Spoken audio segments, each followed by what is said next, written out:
the Bible. Is it hard to understand? When it comes to reading the Bible, the first thing that comes to mind is the fact that this is the Word of God. The seals have been broken, and the truth is here. And when we go throughout the scriptures, when we go throughout extra biblical records, we find that the language that God employed, that He used to create the heavens and the earth, was the Hebrew language. Christ said, I came for the lost sheep of the house of Israel.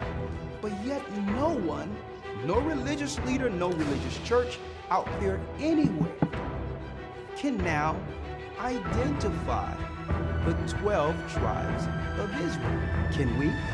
God is quite simple, but it seems as if man makes understanding Him hard. What are those mysteries? The truth of your book and the truth will make you free. The Hebrew and Bible Academy, you're invited.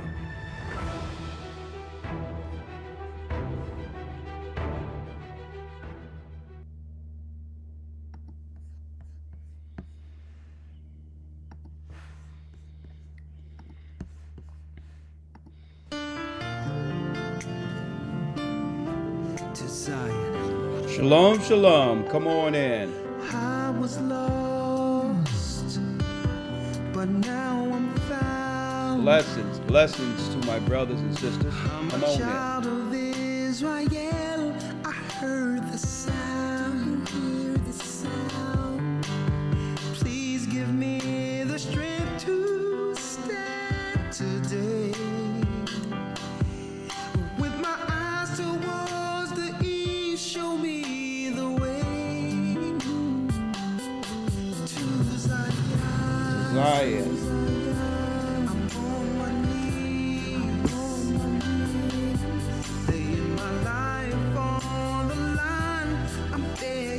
Life on the line. Please don't let me fall. Give me the strength.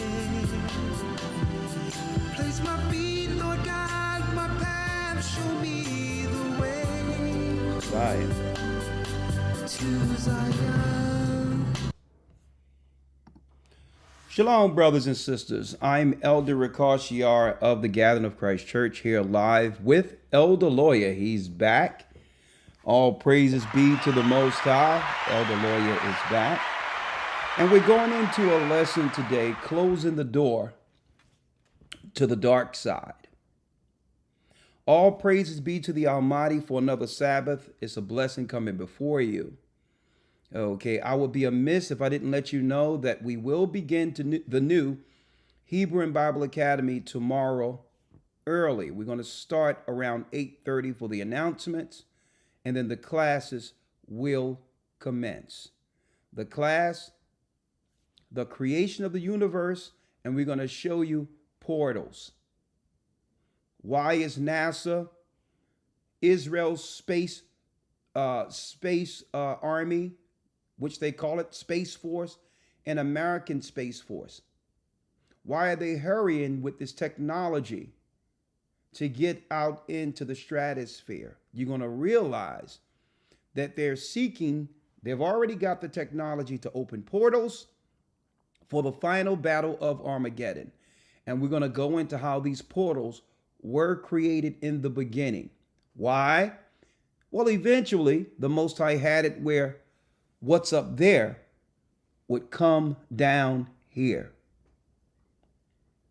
From the beginning, judgment was made that the heavens above would come down into the face of the deep. And we're going to examine this.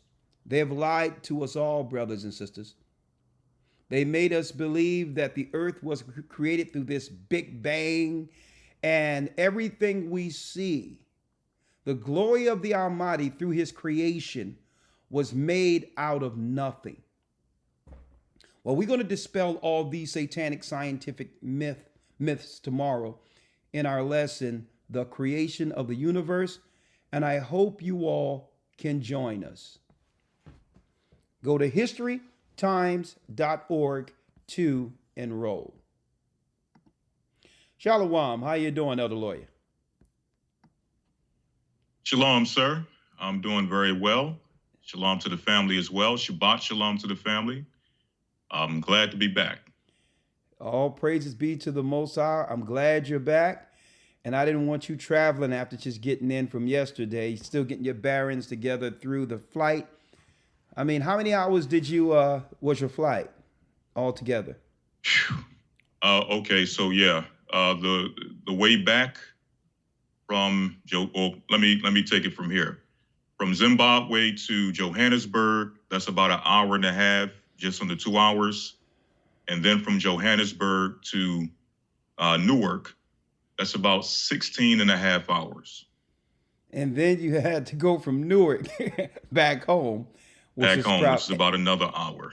And that's not to add the fact that on the Johannesburg side, they had us sitting on the plane on the tarmac for maybe 2.5 hours before they took off. So it was a long, arduous journey, both there and back. But all praise be to the Most High. I did enjoy myself once I got to the destination. And all praise be to the Most High that I made it back along with the family safely. So can't complain about that.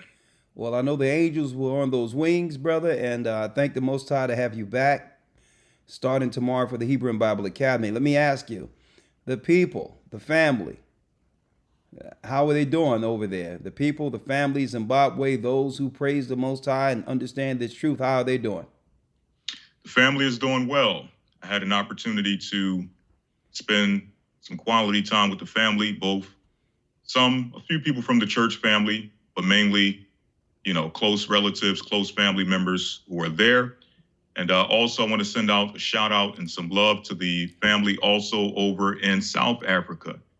We also had the opportunity to meet up with a few of those members and spend some quality time with them. So they're all doing well. Praises be to the Most High. All praises be to the Most High. And yes. Let's go into it. Yes, sir. Let's do it. Let's go into it, right? Yes, sir. Let me go here real quick. 1 second. Let's go here real quick. Yes. Bring you in here. Let's go in. Yes, sir. And on top of that, let's do this.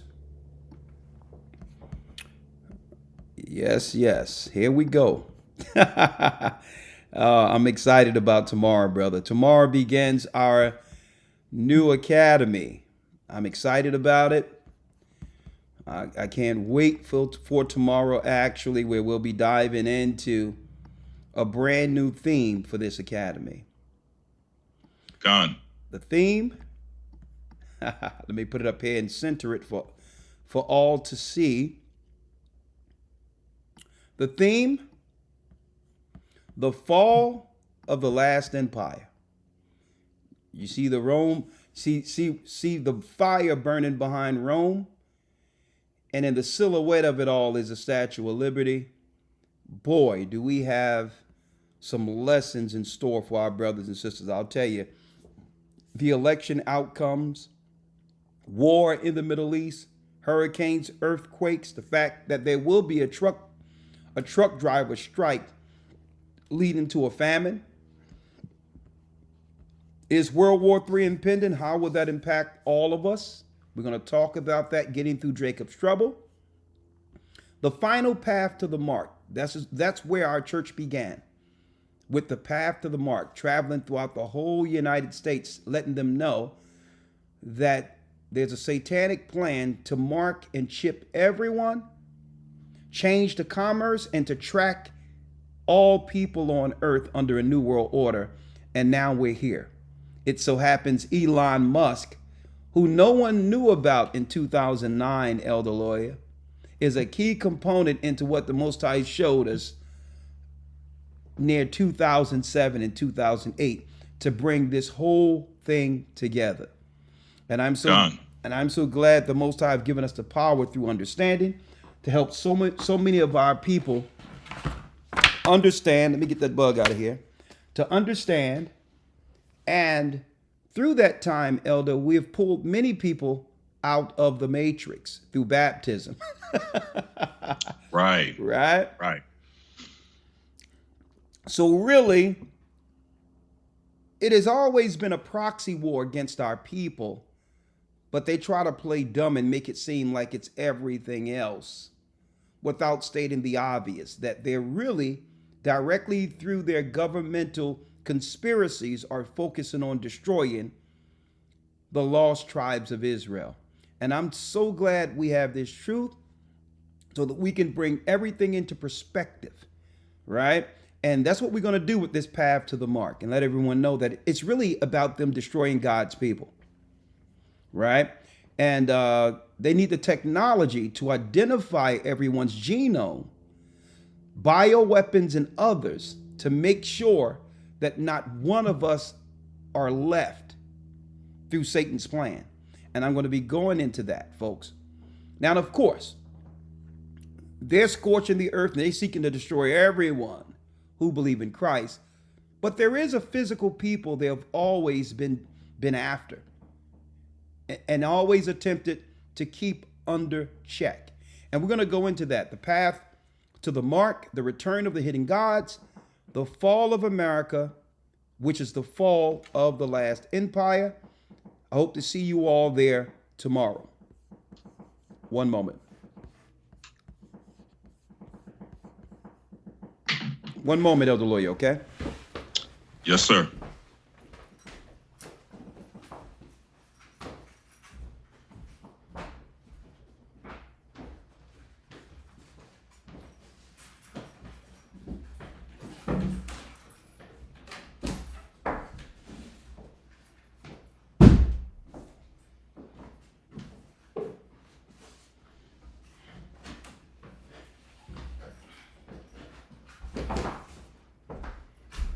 All right.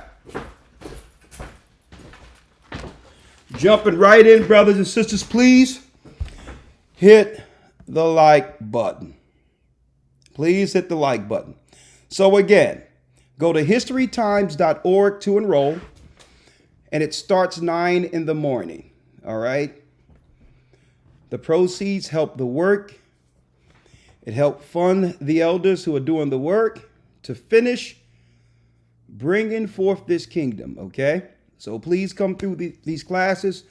There's no classes like this on earth. Historytimes.org.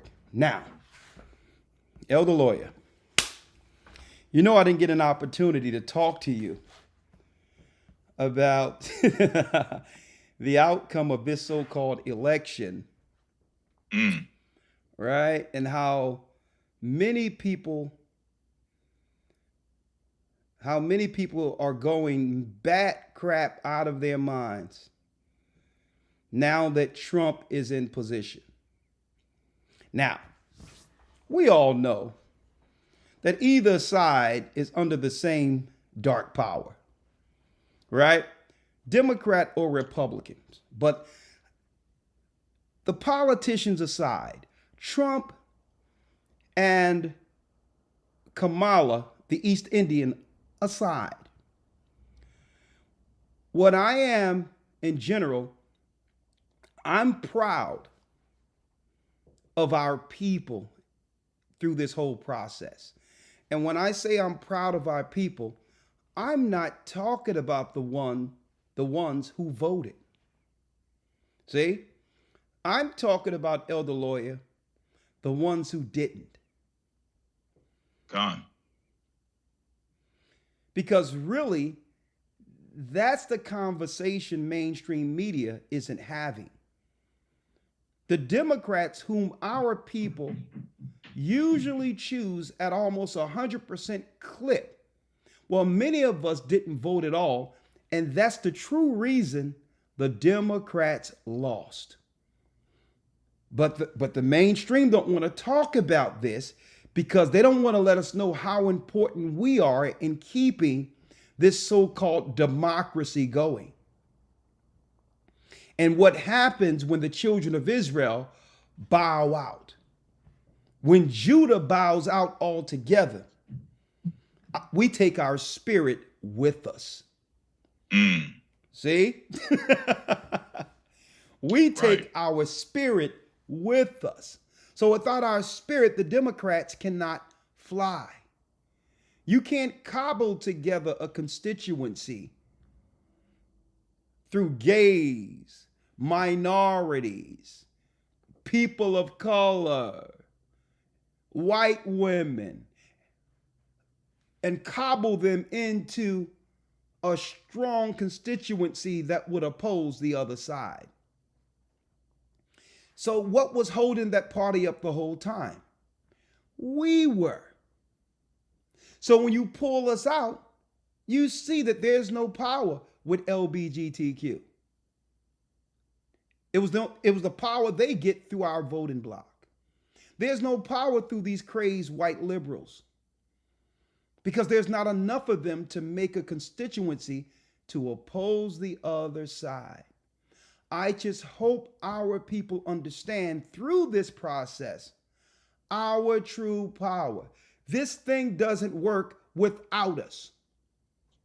Right. See? And that's why I'm proud of our people. Because MSNBC, neither Fox will tell the full story. They'll talk about the people who voted. Oh, yeah, a lot of black men voted. But what they are ignoring is it was those who chose to stay home and are not participating at all. And they don't want people to know that.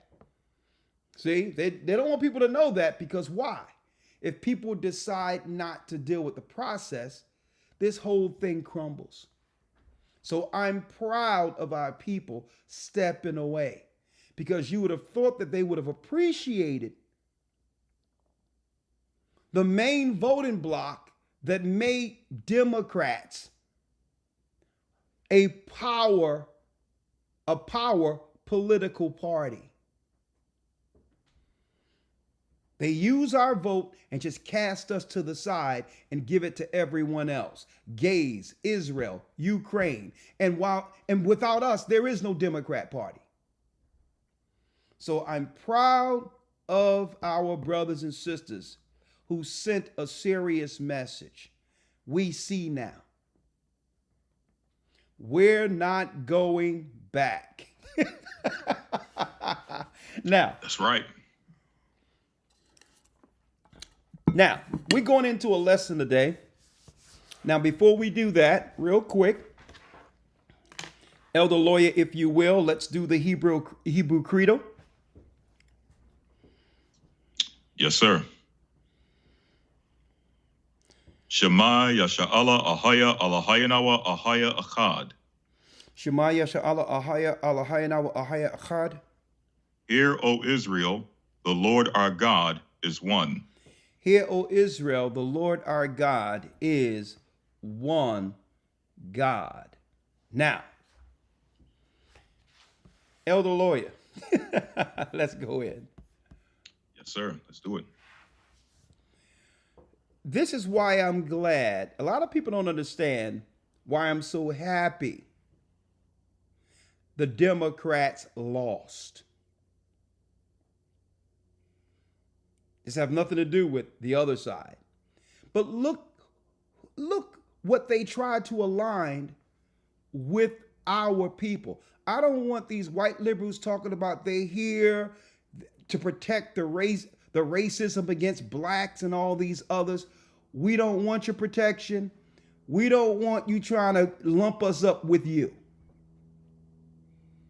Stop trying to say, well, we against the racism and all that. Nah.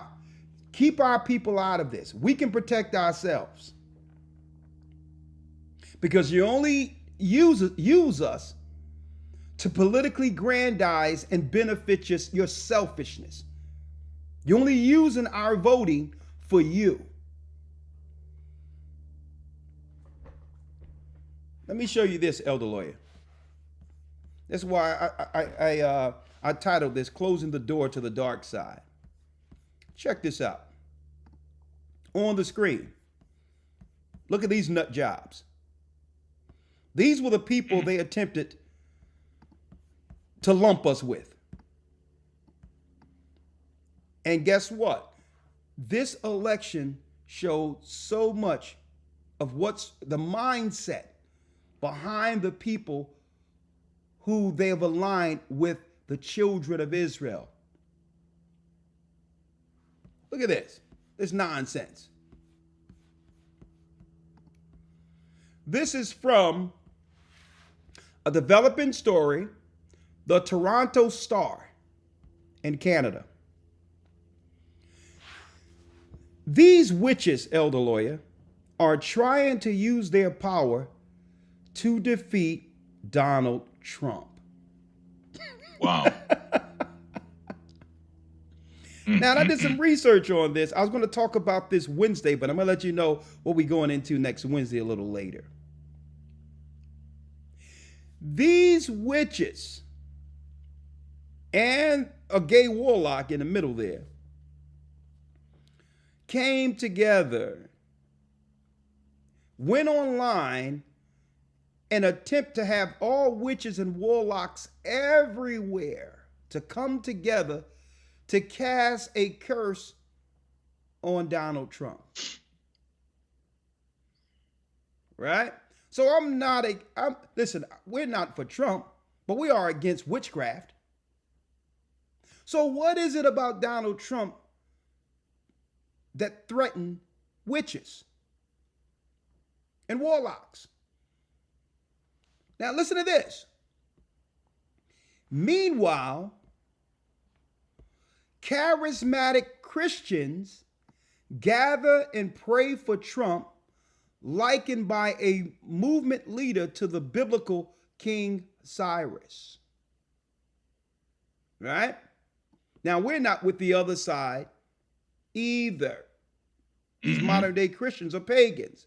But all in all, as you can see, even these witches and warlocks understand that there's a spiritual battle going on. Why would they come together in a time like this to pray through a dark craft against the president-elect? What is it about Trump that threatens them? Well, listen, and I'm going to be going over this next week. Politically, we're going to see if it's going to happen. Politically, he's trying to get these witches and warlocks out of our schools. They're coming in under the guise of minority or the oppressed, marginalized people. They're coming in under the guise of LGBTQ, but really they have what? They have a constant agenda that they're trying to do, and it's intentional. They know their plans and what to do when they get in the schools where our children are learning. It's no coincidence the outcome of what? Listen to this. There's no coincidence, brothers and sisters, that the boys are reading in less than third or fourth grade level in our community. That's no coincidence. There's no coincidence that our children are fighting back. And now when they fight back, understanding how they're being treated, they're being gaslighted by these same satanic people who would lie to the parents to have us frustrated with school. And no sooner as we come into the school and try to find out what's going on with our children, they try to play as if our children have a discipline problem when our children know when they're being treated wrong. Our children know when they're treated wrong. And now our children, what happens? The parents aren't on their side. The teachers are attacking them and teaching them lies. And now we do have an attitude problem. that can confirm what these witches and warlocks wanted the parents to believe. And then they go and get our children on the Ritalin and all this other stuff that messed up their brain for the rest of their lives. And they're doing this intentionally.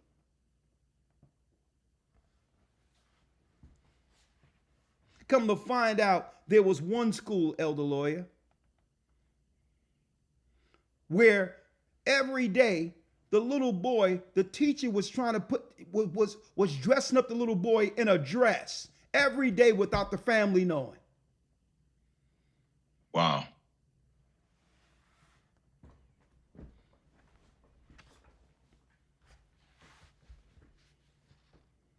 We don't understand the level of darkness we're up against. And it's a targeted agenda. They can't, and guess what? I'm going to tell you, when they try to do this stuff in white areas, let me tell you, you have white people lining up, PTA meetings and all that. You see it online and all that, where they're fighting against the school administration, the superintendent, and everything, and they get that thing turned almost immediately when they try to sneak that crap in their schools. But not in our communities.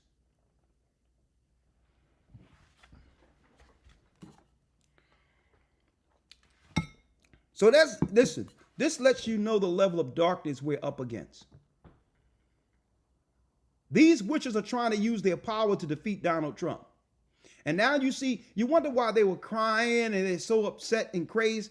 Folks, these people that are out there crying and all that, let me tell you, they're filled with demonic energy.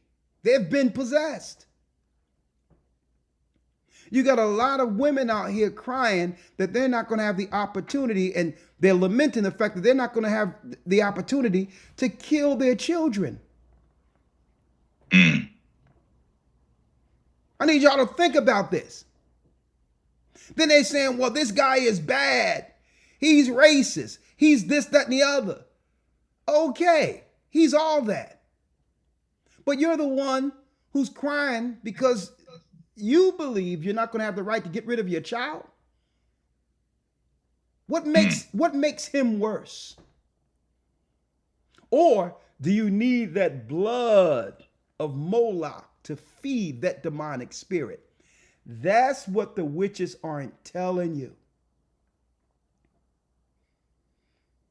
Is the power that they draw from this through deception. They want the power. Folks, y'all got to understand what feminism is. And I'm speaking of why, Elder Lawya, why these white liberals, these white women are so upset. A lot of them are witches. And because they don't have the same power as men physically, their power comes, they put men under their power through the craft and deceit. And they need this abortion thing. I'm going to tell you why. Listen to me clearly. It tells us in the book of Reuben, in the 12 patriarchs, that because when women, because they don't have the power of men, evil women utilize their outward wiles, which is their body, to put men under subjection. That's what Reuben understood. They use the makeup and all of that to put men in a spell. Now, why do they need abortion? Moloch sacrifice. That's what it is. Well, you have to understand the power is through their sex. Listen to me clearly. This is why a lot of these white women are upset. If there's a man that they're looking to capture, but they know that man wouldn't normally commit to them. See? If all things were even and she was honest, she knew these women would know that this man wouldn't marry them. So they use the power to get pregnant. These witches lie. They'll say, listen, we can do it, this, that, and the other. I'm on the pill. Only to take in the man's essence as a form of controlling the man that she wouldn't be able to control otherwise. That's witchcraft and deceit, because now she have the baby. You're going to be with me whether you want to or not. See? No one discussed that part of the craft, but Reuben breaks it down.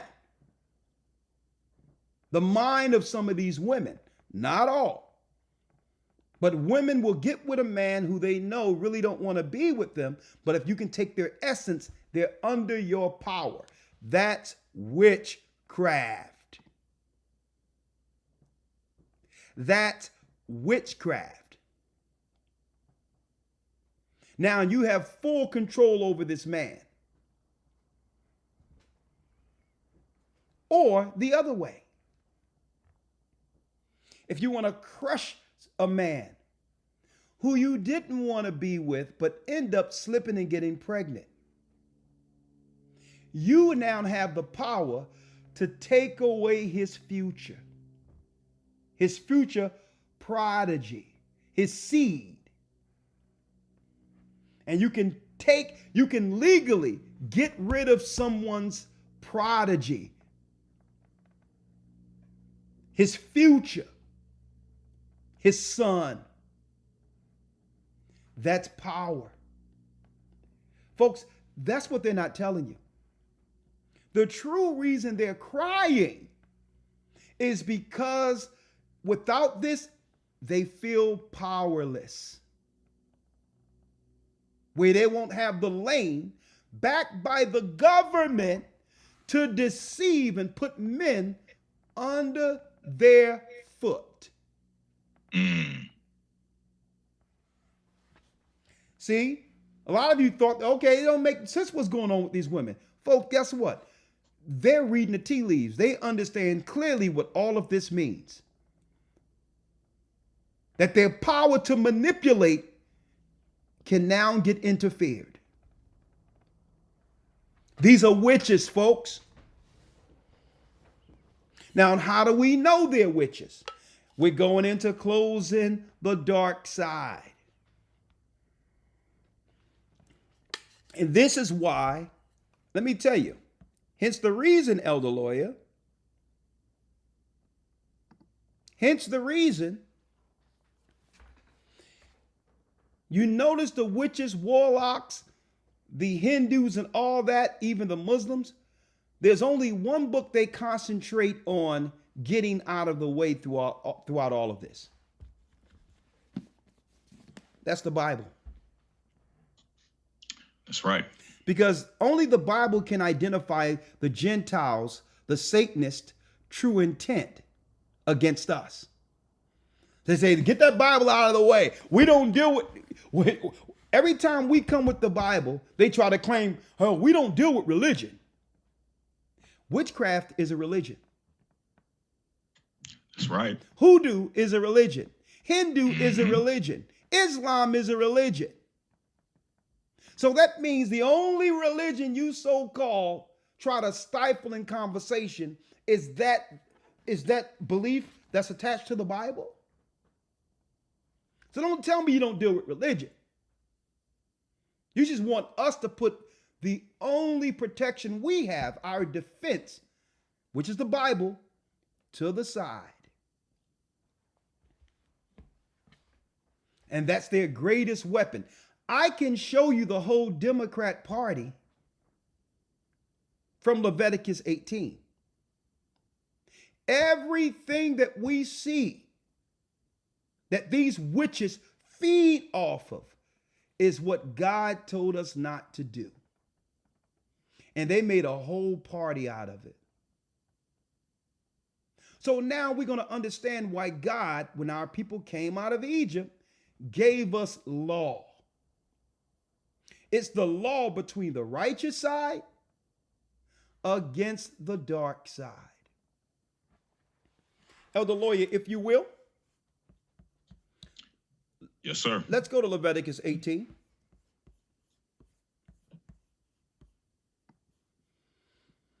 Let's go to Leviticus 18. And we're going to start at the first verse. Folks, you're going to see everything we read in Leviticus 18 is what they try to lump our people with, which became the crazed Democrat Party. It's used to keep the children of Israel under subjection through sin. Let's read it. Elder Lawya, let's read Leviticus 18 and 1. Let's read it. Yes, sir. Leviticus chapter 18, verse number 1.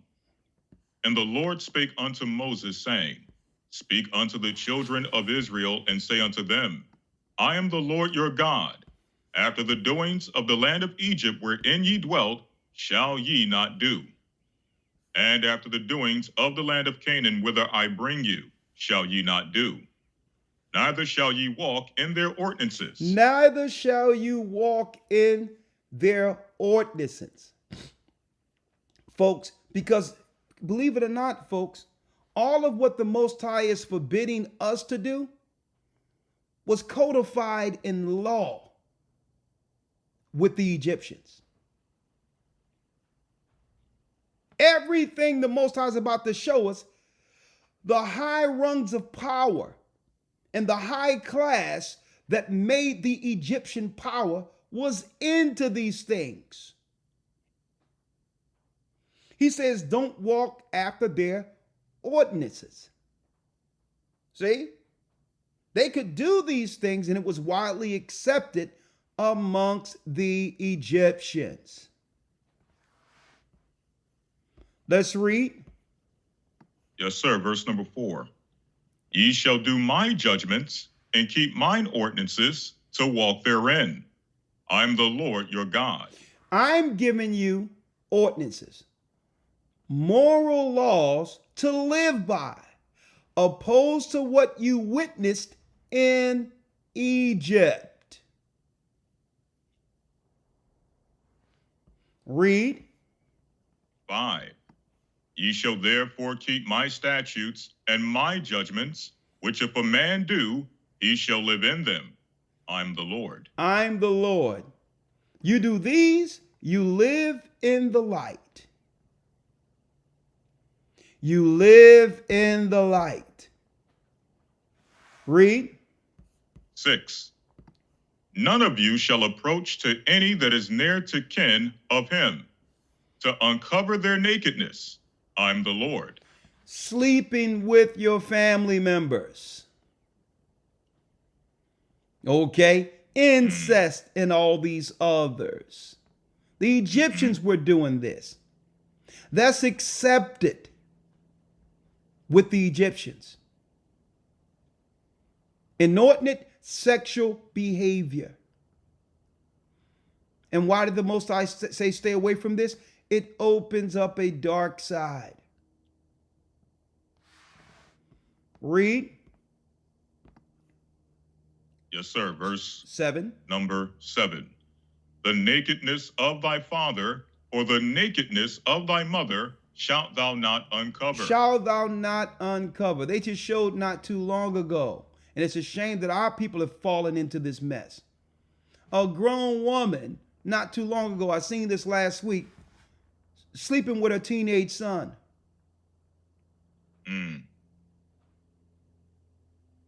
See? All of this is separated amongst this crazed party.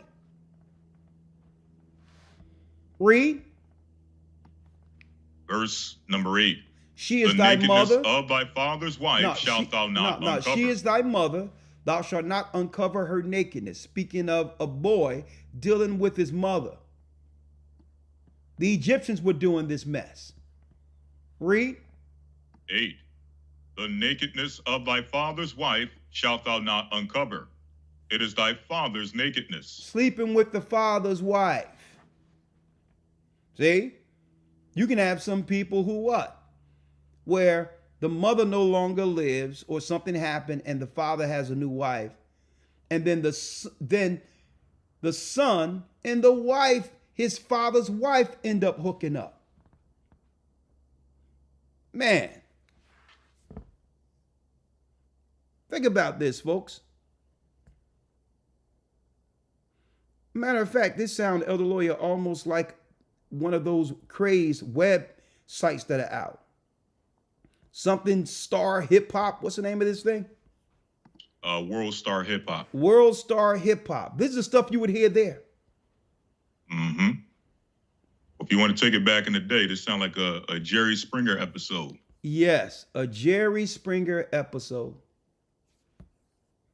And folks, everything I'm letting you know outwardly is agreed upon under what they've aligned our people with. Now, witches and witch covens and all that, they are about this. They are about this because they tap into the dark side for power against their enemies. So they have to do all these. You wonder why P. Diddy and all these had these weird, what they called freak offs and all this other stuff. What they're not telling you is the opening up of dark doors to have power aimed towards destroying those who believe in God and Christ. That's what it's truly about. Empowering themselves with the intent of destroying the light. 9. Yes, sir. The nakedness of thy sister, the daughter of thy father, or daughter of thy mother, whether she be born at home or born abroad, even their nakedness thou shalt not uncover. Incest. Read. 10. The nakedness of thy son's daughter. Now check this out, Elder Lawyer. What are they saying the reason why abortion should be a thing? Well, they always bring the extremes. Well, suppose someone's raped and suppose someone is having a child through incest. Well, what are we doing to get in front of people not dealing in incest? Mm-hmm. See? Are we telling them it's against God? So now it's a double sin. Well, because of incest, we're going to now take the blood of the child to empower us more into the dark forces. Mm. So you notice they use that incest all the time as if what they're not telling you, that's part of their ritual. Because amongst our people, that's a no-no. You can say what you want about our people. Brothers and sisters type thing, even though we can point out some anomalies like I said, showed you last week, which is nasty, about this woman with her son. That's not the norm amongst us, folks. But you hear these white liberals keep saying, well, suppose she's pregnant through incest. Oh, hold up. Move the needle off the record. Move the needle off of the record. Scratch it off. No one tend to ask, what incest? What incest? Who's running around sleeping with their sons and daughters? Are y'all talking about in these witch covens? That's all around the United States that pumps out your nurses and your school teachers and come into our neighborhoods to teach our children? You talking about your people?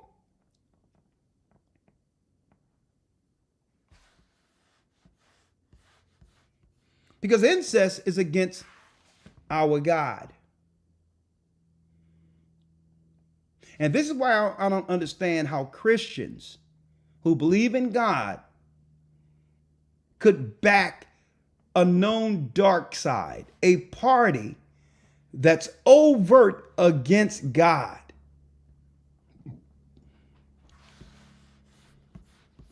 More. Yes, sir. Verse number 11. Verse number 11. 10.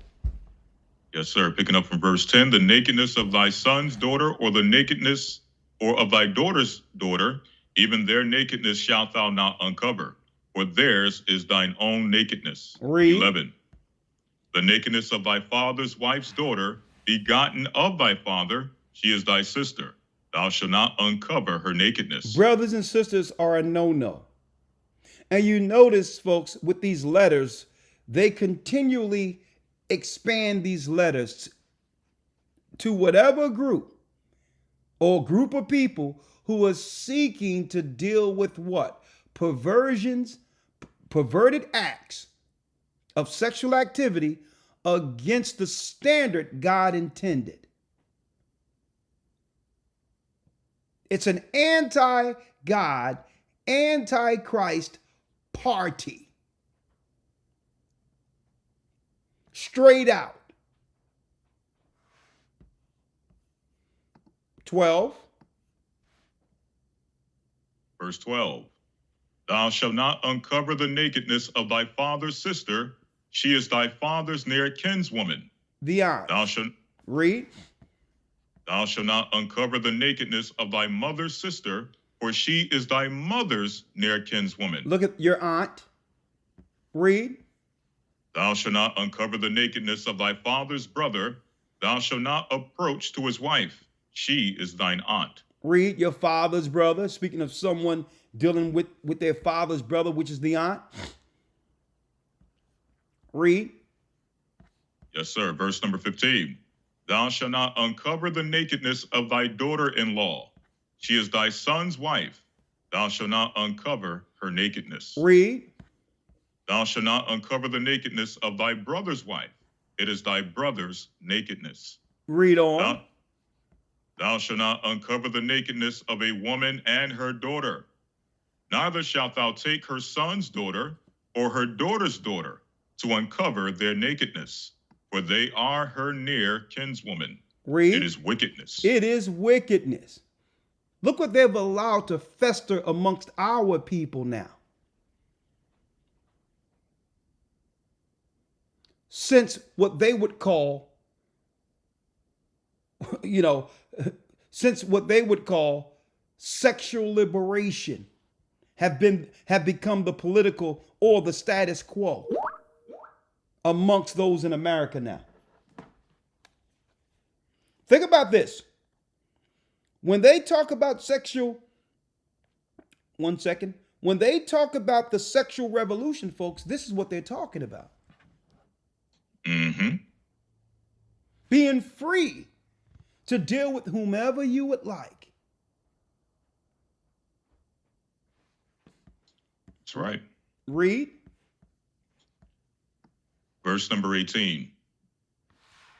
Neither shalt thou take a wife to her sister, to vex her, to uncover her nakedness, beside the other in her lifetime. And folks, we see this happening due to what?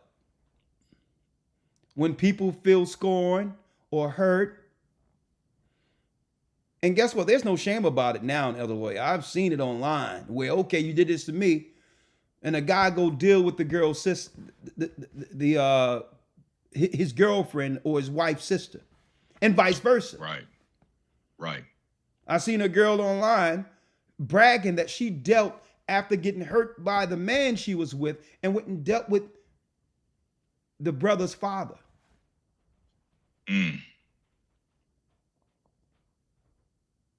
Now you see why people don't want to read or just discard the Bible at all? Because if you don't read it, you feel you're not accountable to it. Even though in your conscience, you know it's wrong. But if God didn't tell me, see, they can feign ignorance. They can feign ignorance if they didn't read it from the Word of God. That's why they discard the book altogether, because no one wants to be accountable. 19. Hit the like button for me, folks. Let's read it. Yes, sir. Verse 19. Also, thou shalt not approach unto a woman to uncover her nakedness, as long as she is put apart for her uncleanness. Put apart for her uncleanness, and we know what that is. a woman's monthly. Read. 20. Moreover, thou shalt not lie carnally with thy neighbor's wife, to defile thyself with her. Sleeping with the neighbor. Man, does it sound like America or what? Read. 21. And thou shalt not let any of thy seed pass through the fire to Molech. Pass through the fire to what, Elder Lawyer? To Molech. To Moloch. Hold up.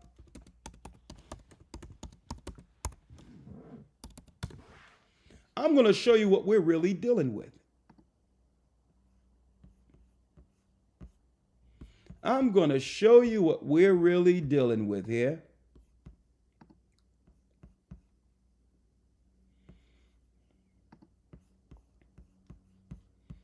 One second. We're bringing this all the way together for you all to understand why so many women are upset and crying about them losing their rights. Claiming they're losing their rights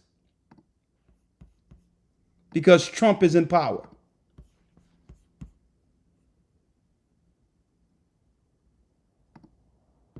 Look at this here.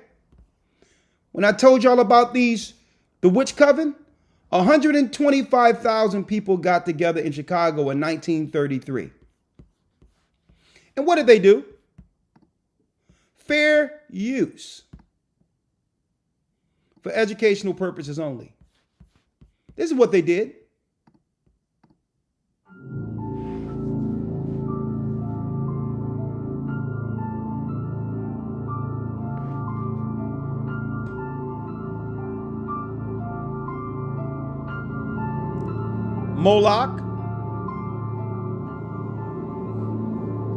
Moloch, the god, Satan, the horn god, whom Edom worshiped while he was in Mount Seir. The Canaanite god requires what? Now, if you do all these inordinate activities that God said that God forbid, it brings forth unwanted children. See? And this is why they were promoting this in Egypt, and God said, don't do it. Because the unwanted children can now be given over for the blood sacrifice that opens up dark doors for the elite. Is this coming together for you? You bring children in the earth through a shameful relationship, then you can easily discard them, and guess who'll accept the blood of that child? Moloch. That's the system that no one is telling you existed since ancient times. They've just cleaned it up a little bit and normalized it. Because nobody, if you got a nuclear family, father and mother, blessed family that pray together, is going to allow you to do anything to their child. But if you can have a child that's produced through some of these activities, then that child can easily be accepted by the priesthood of Moloch. That's how it works. You see why they promote this stuff amongst us now? Because it gives you what? Plausible deniability. You have a child you wasn't supposed to have based on some of these negative activities, and now you can get rid of this child without conscience. Now you see why these white women and all these are crying right now? It's getting exposed.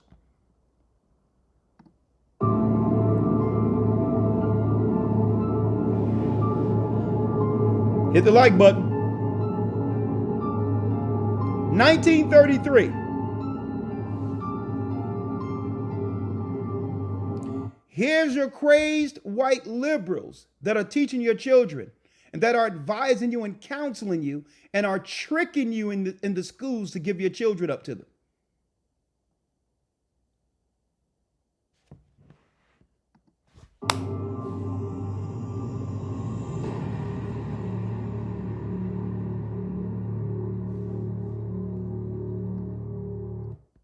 Hold up. Let me show you here so you can see the whole thing.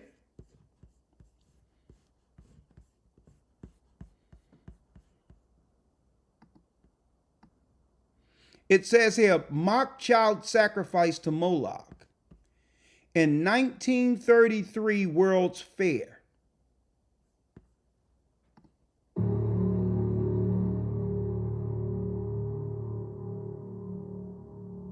A woman takes a mock child, throw it into the lap of Moloch. And what they used to do in ancient times, burn the child. Folks, these are the people that have been politically put over our community.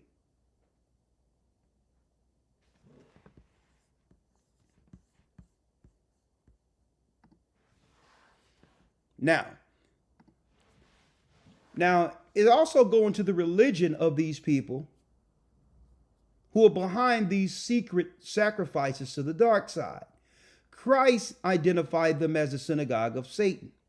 And what they do politically is deceive our people to have us give our children up for sacrifice in fear that one of your children will one day rise like Moses or Egypt to oppose their God. Like Moses in Egypt and Christ during the Roman time. So they come into our neighborhoods like white liberals. Really, they're intentional with their purpose to hurt and destroy us. And they'll come in as what? Sympathizers and saviors, when really their target are your children.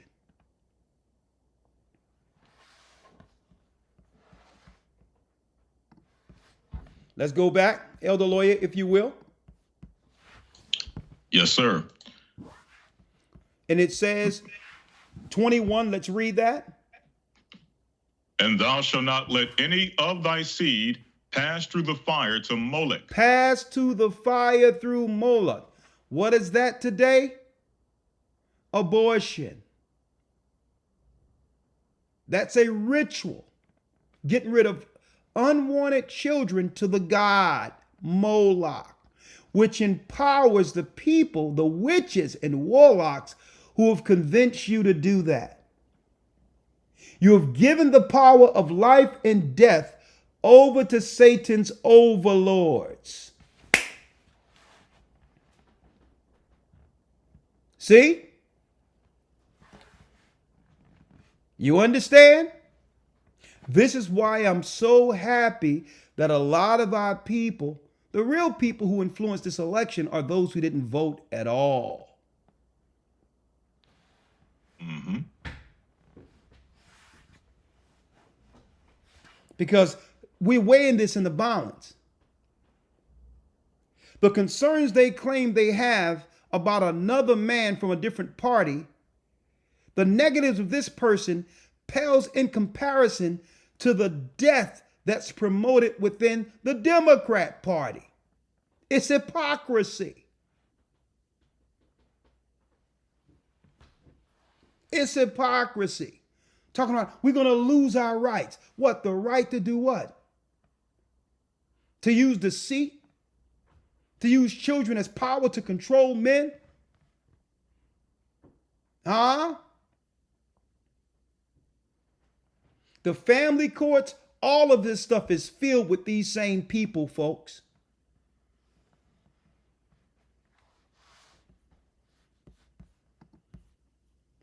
And thou shalt not let thy seed pass through the fire to what? To Moloch. Neither shalt thou profane the name of thy God. I am the Lord. Now let's examine this. They're everywhere. They put these people in the family courts and all that and say, nah, we don't care what the circumstances are. Move the father out of the way. We want that child with the mother. We don't want any discipline on this child. We want this child to cut loose all around with no discipline, and that child will belong to Moloch. Mm-hmm. And these judges, they know the child would be in better case under a disciplined father. But they'll always move the child to be exposed to danger. That's a sacrifice to Moloch. And this is what they didn't tell you. Feminism, they just named it feminism, folks. Feminism, when you look at the practice of feminism, these were the original, when it comes to the sense of the word for witches. Well, that's encompassed within what we call feminism. Right. Do your research. They legalized and pushed a political agenda to have people empowered or emboldened to become witches. That's what feminism is.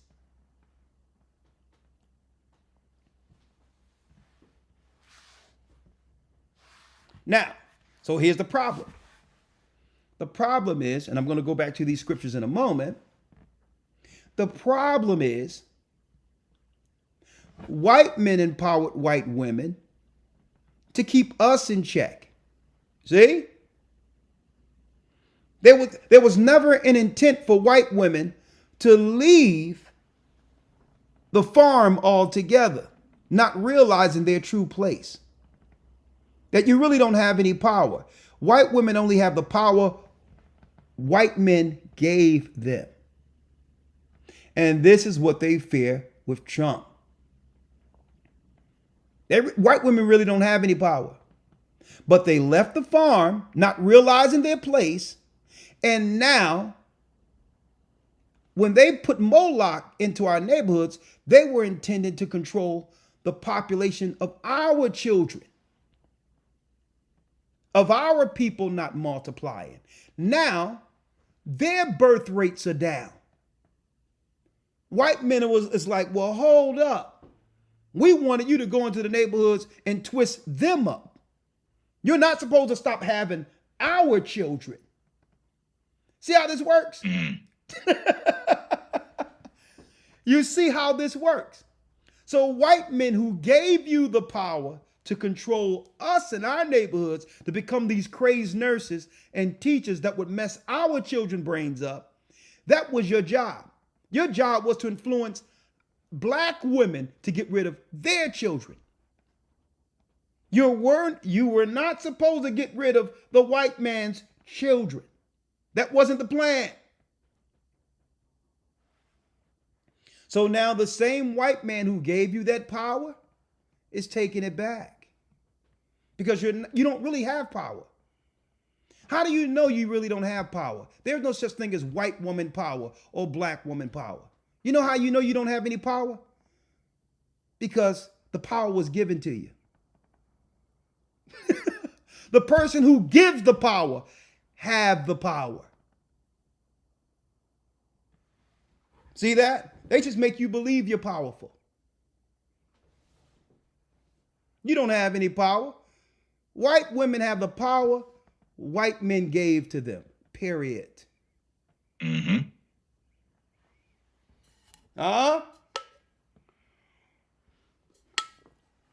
Now, white men are saying our birth rates are down. So we gotta slow this up.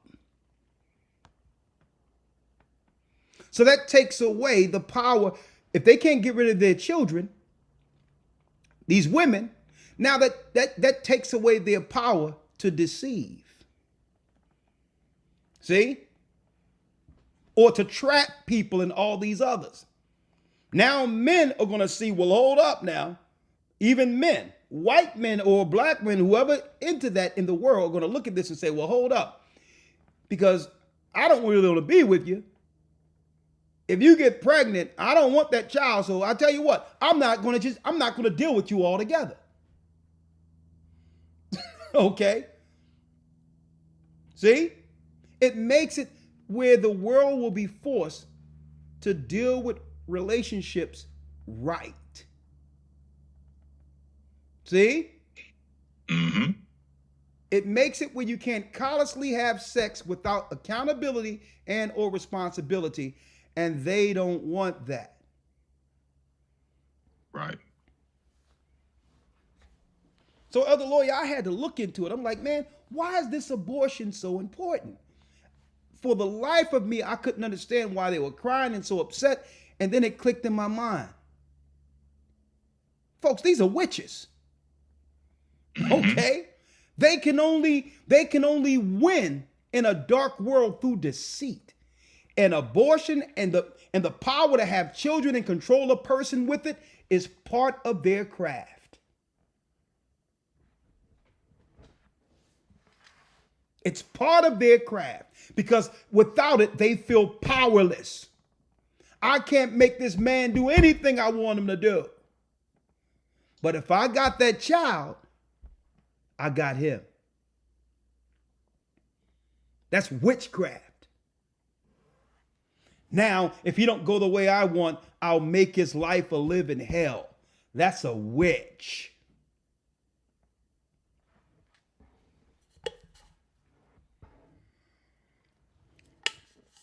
So then, of course, the dark side of this need assistance. They can't do it by themselves. They need people outside of them who would help them with this cause. And that's where Leviticus 18 come into light. So what we have here so far on the dark side. Well, this is what we have. This is what we have thus far. We have people who would just have sex with anybody, incest, all types of mess, and then part of it is the child that comes from these behaviors that no one wants, they get aborted. All of it is in Leviticus 18. See? Okay, I don't want this child. Okay, give it to the Moloch priest. Either the Moloch priest will raise the child as an orphan to replenish the priesthood, the priests and the priestesses in the temple that may die off. So they'll raise some of them like in a convent, like you see with your nuns and all that, and your priests in the Catholic Church. So some of them will be raised as orphans in a convent, but others will be Moloch sacrificed. That opens up the door of darkness that gives information to the high priest. That's how it works, folks. Satan requires a blood sacrifice for information. And that's a part of the priesthood they're not telling you. It was in Leviticus 18 the whole time. Nora Wilson said she never saw these scriptures in the Bible. Isn't that something, Nora? She said, I never saw these scriptures in the Bible. Now you have to ask the question, why your preacher didn't tell you? They're lying and telling you the law is done away with. They don't want you to see this because what? The dark side have no power over you when you understand its origin. So they'll tell you, don't worry about the Old Testament. Don't worry about that old stuff. Just accept Jesus as Lord. 22. Let's read it, Elder Lawya. Yes, sir. If I can mention this very quickly. Yes, sir. I can almost guarantee the same pastor who didn't teach her these scriptures was probably most likely the same type of pastor that would tell her to go and align herself politically with a party that promotes all of these degenerate lifestyles and activities that are presented in Leviticus 18. Look at that. The same pastor who didn't tell her this was in the Bible would say, would scorn her if she claimed she wasn't a Democrat.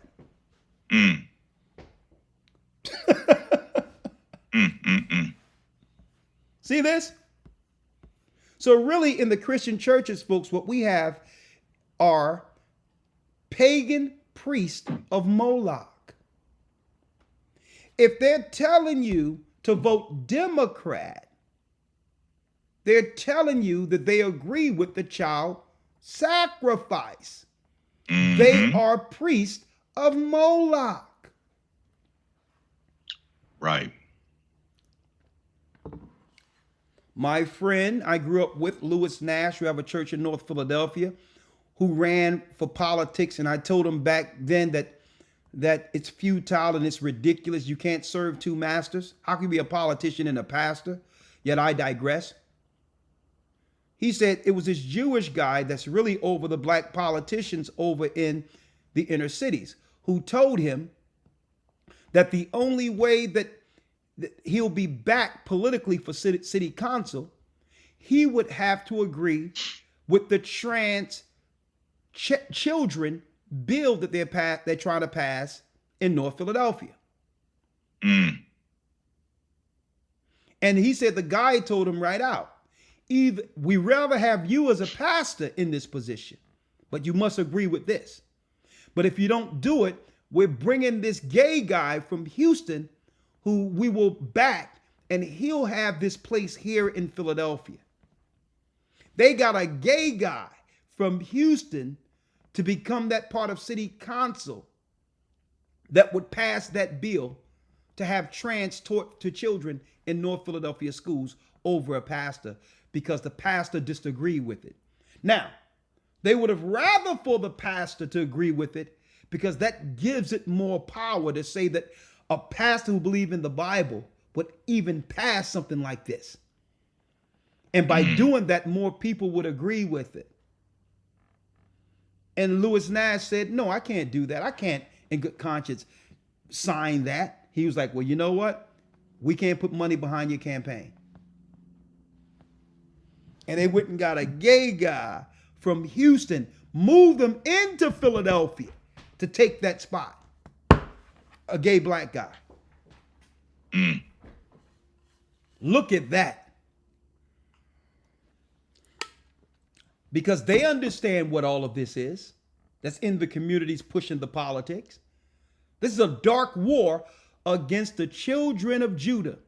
And a lot of our people are just ignorant to what this is.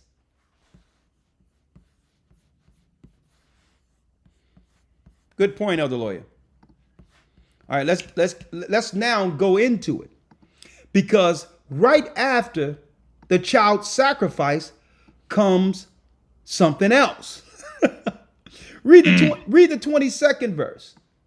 Yes, sir. Verse 22. Thou shalt not lie with mankind as with womankind. It is abomination. A man, according to the Bible, is not supposed to sleep with another man like God intended for man to deal with women in marriage. Folks, this is outright homosexuality right here. All of this is tied into the sacrifice of Satan, opening up dark doors for demonic possession, for power that comes only from the dark side. So this is not nothing about loving who you want to love and all of this. They're not telling you the spiritual component, the dark spirit component attached to all of this. What do you open up to yourself spiritually?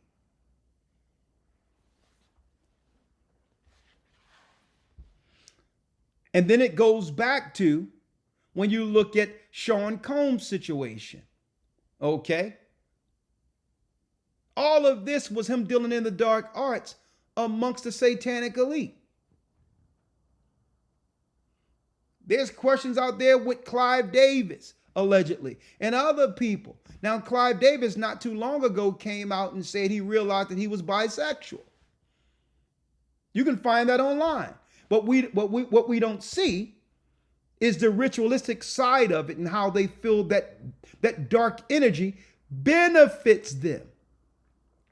It empowers these people as overlords. They become overlords over the ignorant. See?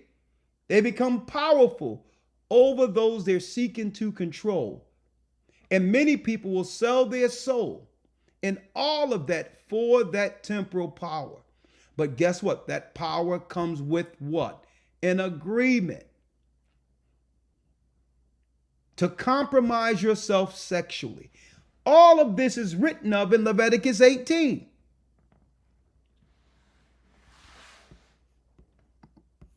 Thou shalt not lie with mankind. Elder Lawyer, read it.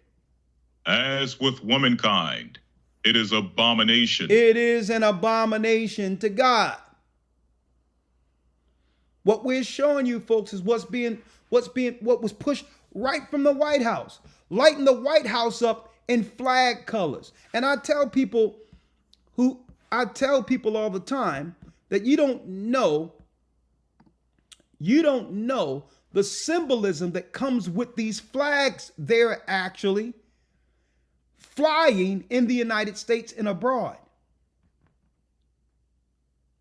Flags in war always implement, if someone can stake a flag in a country,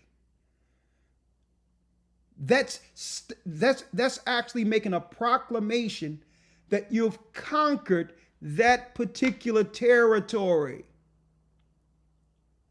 So if you see a flag flying in any area where the United States flag used to actually wave,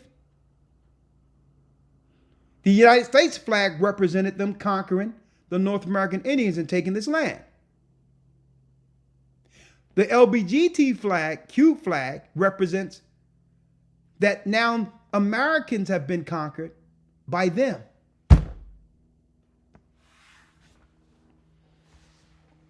Flags are symbolic.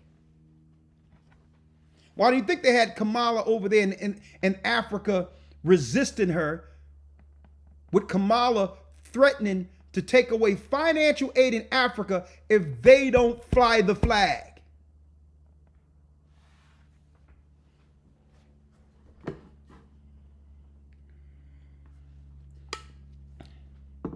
It's symbolic. It shows that the people have been conquered. I'm going to show you how crazy and how deceived and whacked out our people are, my people are. You'll have the whole block up in arms if a white man come from the southern Dixie state and put a Confederate flag and fly it on your block. You would lose your mind. But you allow their flags that's influencing your children to be flown. That's how backwards our people have become. You don't even understand what that symbolizes. That's a flag to the dark side and those who came into your neighborhoods from these witch covens, that this community is agreeable with us destroying their children and sacrificing them to our gods. That's what it symbolizes.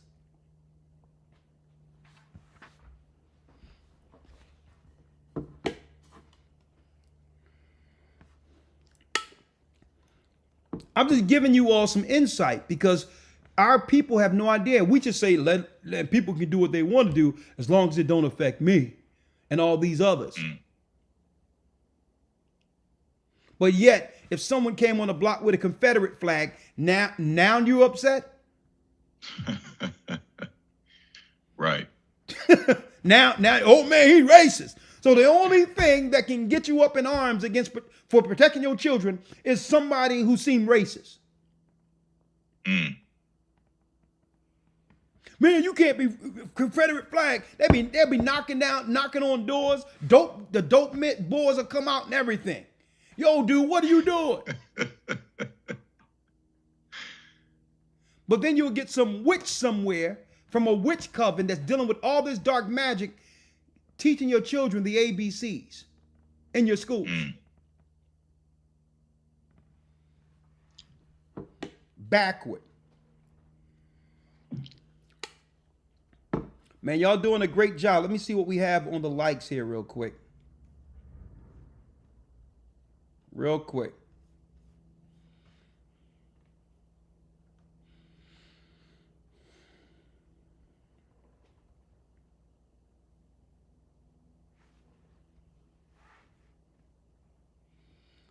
Okay, we have 25. Man, we're about 500 likes down. Hit the likes for me real quick, please.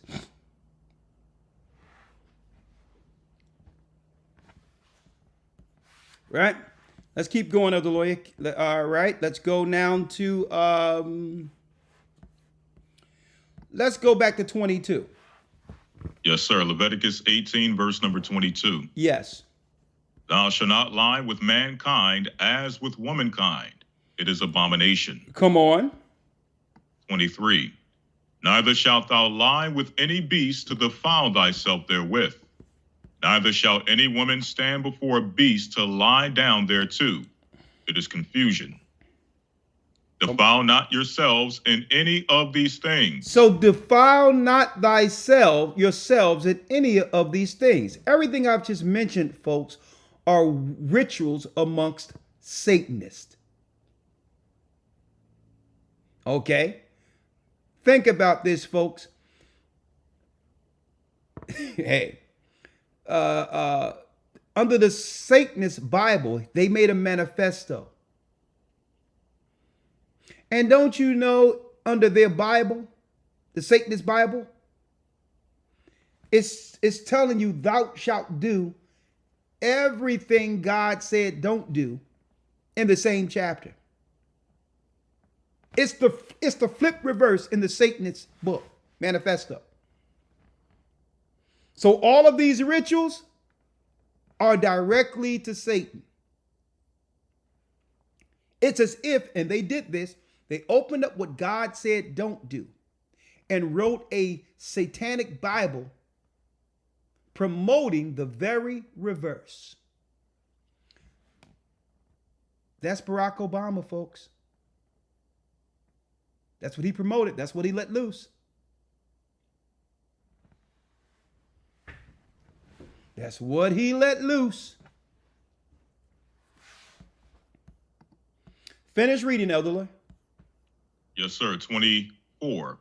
Defile not ye yourselves in any of these things, for in all these things the nations are defiled, which I cast out before you. This is why the Most High destroyed the Canaanites.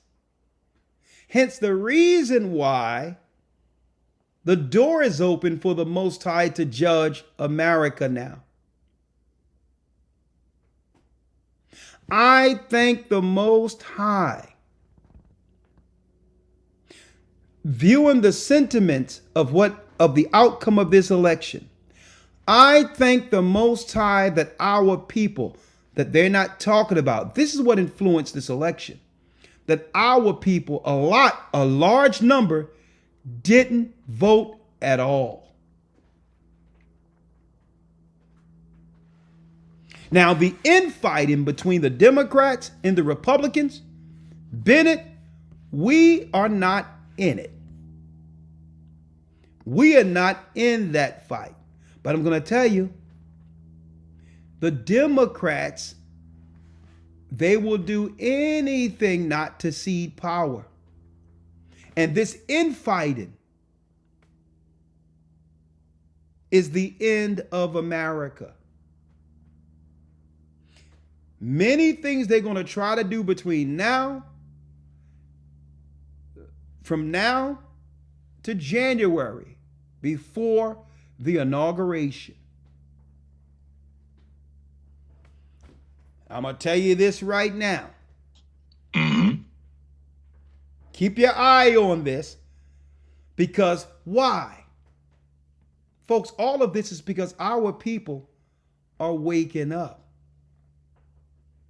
Let me make it clear. I don't make this clear for you, brothers and sisters, so y'all can see it from the perspective we're conveying it, so not to come up with your own perceptions of what we're talking about. We know the Democrats and the Republicans work together against us. We know that immigration was let in and that Republicans can actually benefit from it using the cheap labor and at the same time slighting us too. We know that. We understand this. Okay? We understand that both sides benefit from everything they're doing. But the whole thing is, when it comes to finances and the control of the treasury, that's where the battle is amongst them. Who's going to control the purse strings? And what particular type of nonprofit and or either organization will be phased out of the financial treasury from one administration to the next? So since there's only a certain amount of money to go around for these administrations, when Trump get in position, he's taking that funding and moving it somewhere else. Okay? No more LGBTQ finance stuff. Okay? Through these organizations who've taken a stronghold on our people. Now, you think they're going to just allow him to siphon money out of them like this? And then they say, well, hold up. He's talking about destroying the Department of Education. No, he's talking about giving our children vouchers to go to school where the rich kids can go to school too, to get a better education, and taking the funding out of these crazed schools, funding these satanic liberals that are trying to change our children. They call that destroying education. They don't care about that. They care about the money to their nonprofit organizations that's given them to destroy our people.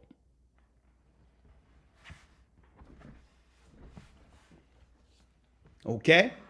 Now, because of this, these Marxists that been let into power, they're willing to topple the whole thing. They're willing to topple the whole thing.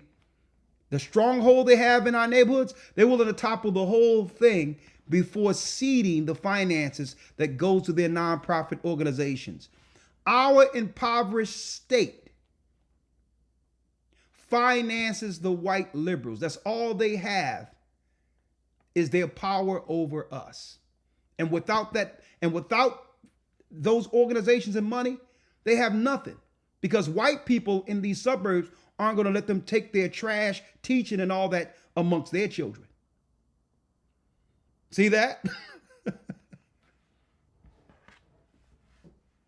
They're not going to allow them to take the garbage teachers come to where we are. Mm-hmm. And they're being financed to keep us at bay. So these white liberals are saying, crime, well, what am I going to do? This is the life I had, was taking care of these underprivileged blacks. And we're saying, listen, get out of our face. We don't want you taking care of us. Don't try to align yourself with our people. You've been the destroyer of our people. You're the racist. And that's why they're going crazy, because now, why? Our people are backing up off of these white satanic liberals. We don't agree with you coming in promoting and teaching our young girls at an impressionable age it's okay to get rid of their children. We don't appreciate that.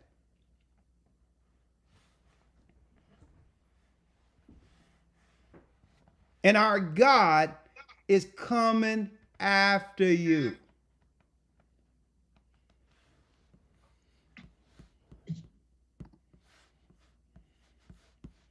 Let's go back. Leviticus 18 and 26. Let's read it. Yes, sir. Ye shall therefore keep my statutes and my judgments, and shall not commit any of these abominations, neither any of your own nation, nor any stranger that sojourneth among you. Read. For all these abominations have the men of the land done, which were before you, and the land is defiled. The land is defiled. Everything God mentions in Leviticus 18, defiles a nation.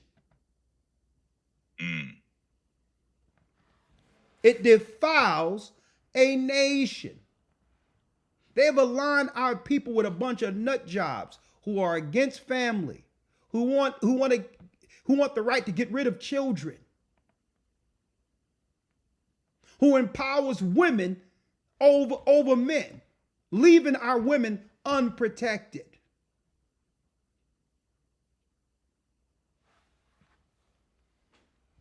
They're witches, they're warlocks, they're bloodletters. These are evil people that they've aligned our people with. And guess what? The Christian black church have sold out to Moloch and Satan.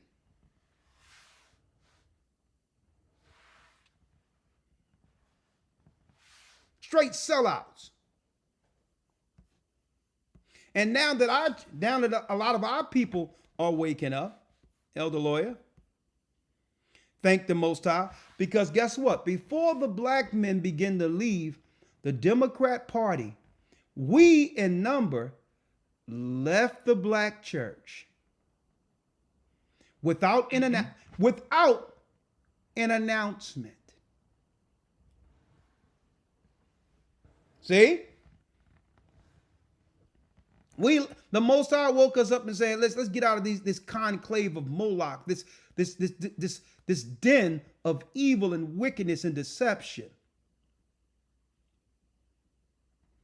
Before the men began to leave this satanic Democrat Party, realizing that it was used to keep us enslaved, we left the Christian church because it's nothing more than a wing of the satanic Democrat Party.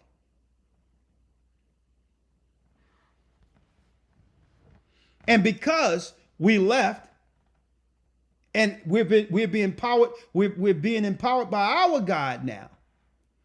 They say, okay, we don't care. They started letting in the Hindus. They started letting in the Muslims. Intentionally. As a form of spiritual warfare. To prove they never believed in this Bible of Christ in the first place.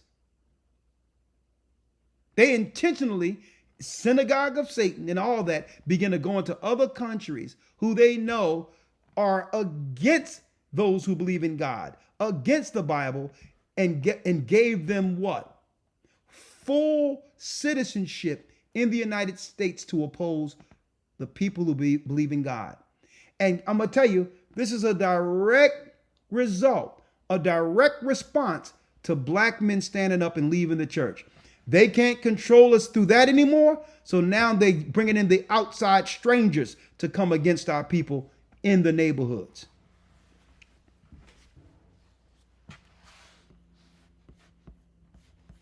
And that's why they're crying. White liberals are, oh my God, I'm crying. Then you see these white men, these white liberals talking about, yeah, hey, Trump is racist. And I'm looking at them like, listen, brother, I don't need you standing for me. I decide when racism is being exercised against me. Not you. Mm-hmm. These white liberals believe that we're their pets, that we need them standing in, get the Hades out of our way. We can protect ourselves. We don't need your sympathy. We don't need nothing from you.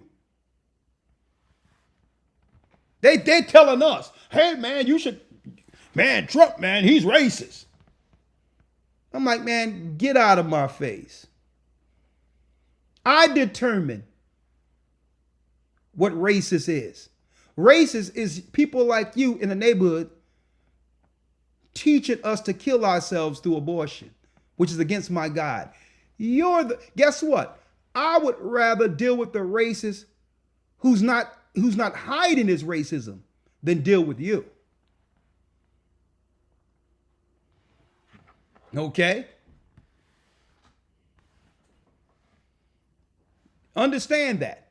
At least Moses understood where he totally understood where he stood with Pharaoh. He loved Pharaoh. Pharaoh loved him. See? But there was no misconception. Pharaoh was for his people. See? And that's what our people getting twisted. We befriend ourselves with these deceivers who claim to come in as if they're for our benefit. When even Malcolm X warned us about these white liberals. They get irate when they can't control how we think. That's when they start losing their minds. Because their position, they've been incentivized to control how we think. And they feel entitled with that. And we're telling them, get out of our face. White liberal women, you have no connection to us. Mm-hmm. Okay? You're not for our cause. You never was. Same with the white liberal men. The best thing you can do if you care about our people is get out of our way. That's what you can do. Get out of our way and align yourself with your people and stop grandizing yourself financially off of us with your fake nonprofits.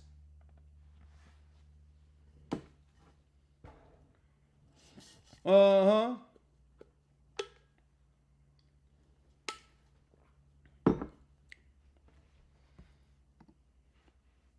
You heard what Moses said to Pharaoh, and you know what? They grew up together and all that. Like, nah, I tell you what. Let my people go so that we can go serve and sacrifice to our God. See?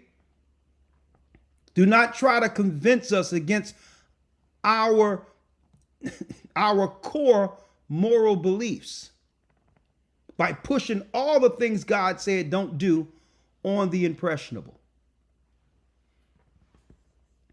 And I just see a lot of our sisters out there crying and all that about this. And you know what? They're just silly. These are just silly women who have no idea what they're up against with these liberals who have totally destroyed their minds against their own interests. Mm-hmm. These women are just silly. Okay? And there's nothing worse than an educated, silly person. Right. Right? Now, let's finish this out. Let's read 27, Elder Lawyer. Yes, sir. 27. Yeah. For all these abominations have the men of the land done, which were before you, and the land is defiled. The land is defiled. Read.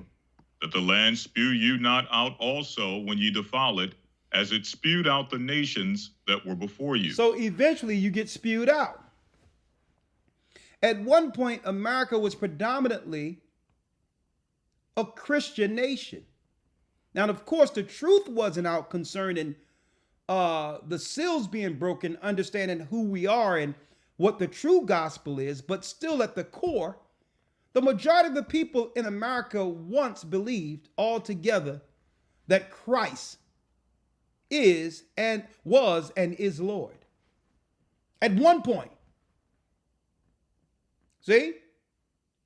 So you have to think about this. Why would they incentivize bringing Hindus in by the millions? Muslims in by the millions? Those who believe in Christ within America have been conquered.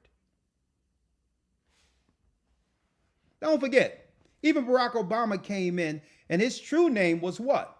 Barack Hussein Obama. He only had to cosplay as a Christian.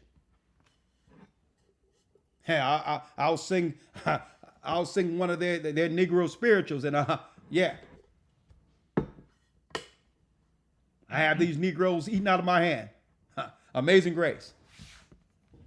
Amazing grace. I have these simple Negroes eating out of my hands if I just stand in their pulpit and sing one of their Negro spirituals because they're that naive.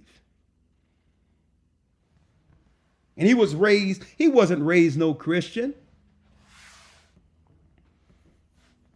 He was the Trojan horse that brought in all of Satan's ideologies and normalized it to destroy the awakening, to destroy the people who believed in God, the children of Judah. 29, let's read it. Yes, sir. For whosoever shall commit any of these abominations, Hold up. hold up now. Because someone says, well, I thought his name was Barry Soetoro. Yes, it was. His original name was Barack Hussein Obama. But his mama, allegedly, with ties to the CIA, the white woman, allegedly, married an Asian guy by the name of Soetoro. See? And that's when his mother changed his name.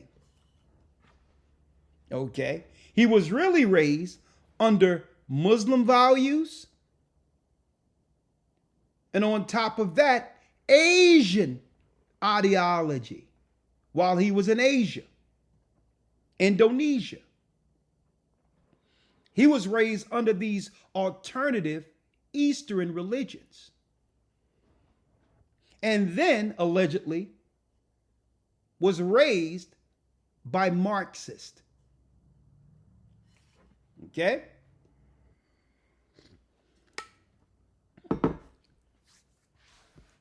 Had nothing to do with, he didn't grow up in North Philly, I'll tell you that.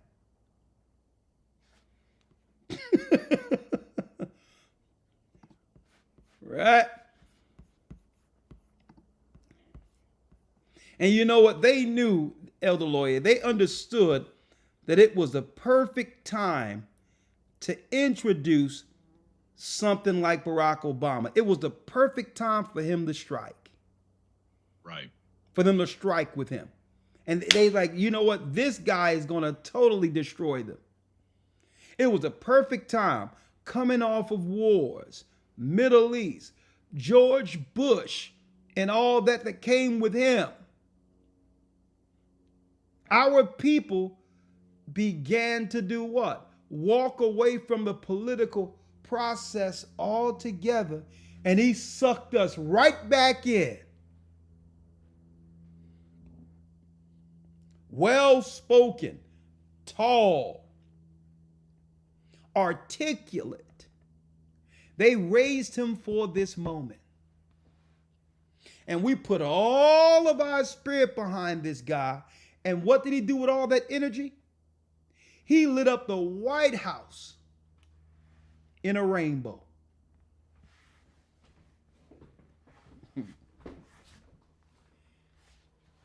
Let me tell you, he took all that praise and that admiration and that love. And our people, man, for a moment, felt some pride through symbolism. And let me tell you, and that's why I'm glad it happened like it just happened with Kamala. I'm going to tell you, because that lets us know our people aren't, well, the smart ones anyway, aren't falling for it. They would rather not vote at all. Good. You can't, and guess what? You can't scare us with the other side anymore. Oh, no, he gonna do this, he gonna do that. Nah, they can't do nothing our God allowed. Okay, the white man didn't put us in slavery. God did. Mm-hmm. So you can't scare us about going back into slavery. That was a curse that happened for our forefathers disobeying the God of Israel. It was God who put us in slavery. The white man don't have the power to do such. Okay? And he said, and when he did give us that curse in Deuteronomy 28, he says, thou shalt see it no more again. Which means when you go into this slavery of biblical proportion, that will be your last servitude on earth before freedom. He says, you're going into Egypt, which means bondage, by the means of ships, and thou shalt see it no more again. We're not going into slavery again. So you can't scare us with that crap. Oh, he gonna put us back under Jim Crow and slavery. No, they can't. It isn't in the prophecy because the white man didn't enslave us. God did. He took our power and courage. And if God didn't take that away, no way the white man could have done anything to us. It tells you in Deuteronomy 28 that God took our courage.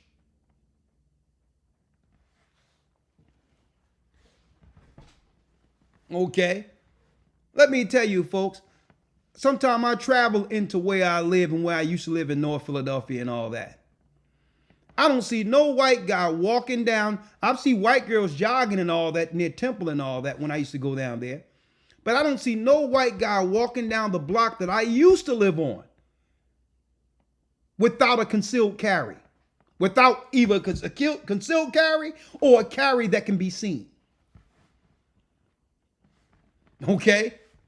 So ain't nobody taking nothing. You can't, you crazed liberals cannot come to our people and threaten us that Trump is going to put us into slavery. That's not in the prophecy. Now, the persecution that comes from all of them in the New World Order is real. And we're going to have to go through troubled times because they're going to seek to cut us off financially and have us starve out. That's their plan. They must weaken us before coming against us. But it's talking about all of the nations together, not just the white man. So you can't scare us into the white man's going to put us back in slavery. They know that's an impossibility. Okay? So no, we don't fear that. There's nothing that Trump or any other politician can do or institute in this earth that we haven't already experienced. Okay?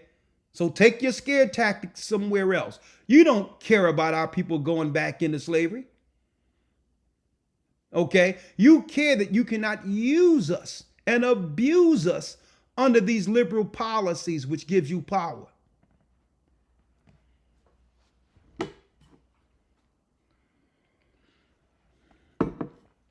So no, I'm gonna tell y'all, brothers and sisters, we have to stop going into this victim mentality and giving white people the credit for what God did.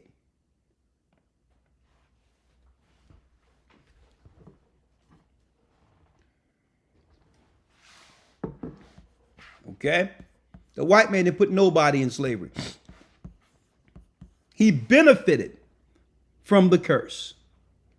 That's what he did. The curse is that we would lose our homeland and go into captivity. That was the curse. See? And he took our, and through that, it says he's going to take our courage.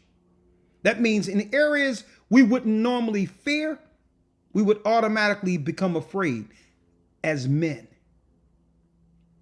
And to prove that happened, Elder Lawya just came from Africa. Africa, Israelites are the majority in Africa. In number, there's no way with them being the majority should they have gotten colonized. Right? Because their numbers outnumber Esau.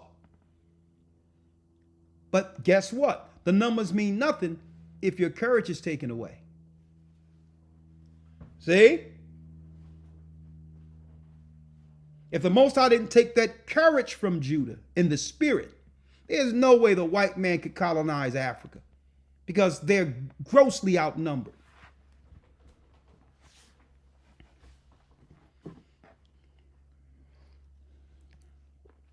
All right? I'm going to tell y'all, folks, the greatest power Esau has as the minority is psychology. That's his power. His power to control your thinking, to have you fear something. And through that fear, it puts you under their power. Let's read this out. Yes, sir. Verse number 29. Verse number 29. For whosoever shall commit any of these abominations, For whosoever shall commit any of these abominations, even the souls that commit them shall be cut off from among their people. that soul shall be cut off from among thy people. Folks, I'm going to tell you, don't let them tell you on the news that there was some independent black guy by the name of P. Diddy with all this power to cause havoc. What they're hiding is the fact that he was a player within their satanic rituals. And in order for him to keep that power, he had to do everything God said don't do in Leviticus 18. That's what it means to sell your soul to the devil, to exercise your power with the dark side. And they try to downplay it by making it seem like a one-off. Oh yeah, he was in some freak-offs and all this other stuff. Let me tell you, the rituals you see that God say don't do in Leviticus 18 is what happened with P. Diddy. It's part of the religious cabal of Hollywood. And it's all encompassed within politics, entertainment, all of this. Don't let them try to claim to you, tell you that it was one black man with all this power to cause havoc without fear of repercussion. You can't do these things unless you're protected by the very top.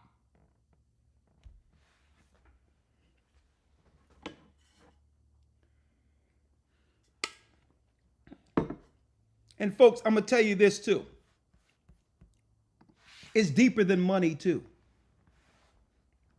Look how many times currencies have changed since the inception of what you would call paper money. See, that's another thing. They make you think, let me tell you, they can take a person right now and say, listen, because you're in this agreement, I'm going to put you in a magazine. I'm going to put a lot of zeros behind this number, and that's you now. Mm-hmm. They can do that like that. We just tell everybody you're a multi-billionaire. See, the world is your oyster. They can do that just like that. Not about the money, because they'll give you the numbers for your influence. Why? Because people are the real currency. See? So it's deeper than money. It's the control of people. Because people are the currency. An example. People talking about, yeah, I got gold, man. This is worth something. Yeah.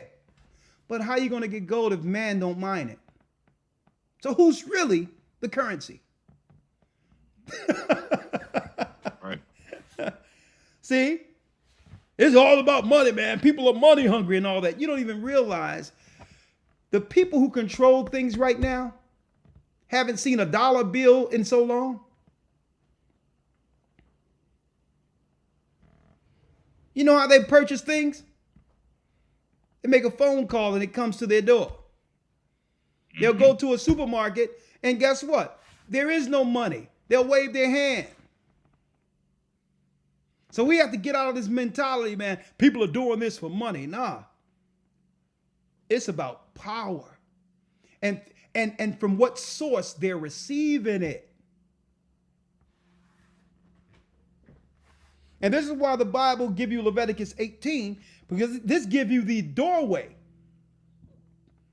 The inverse of everything.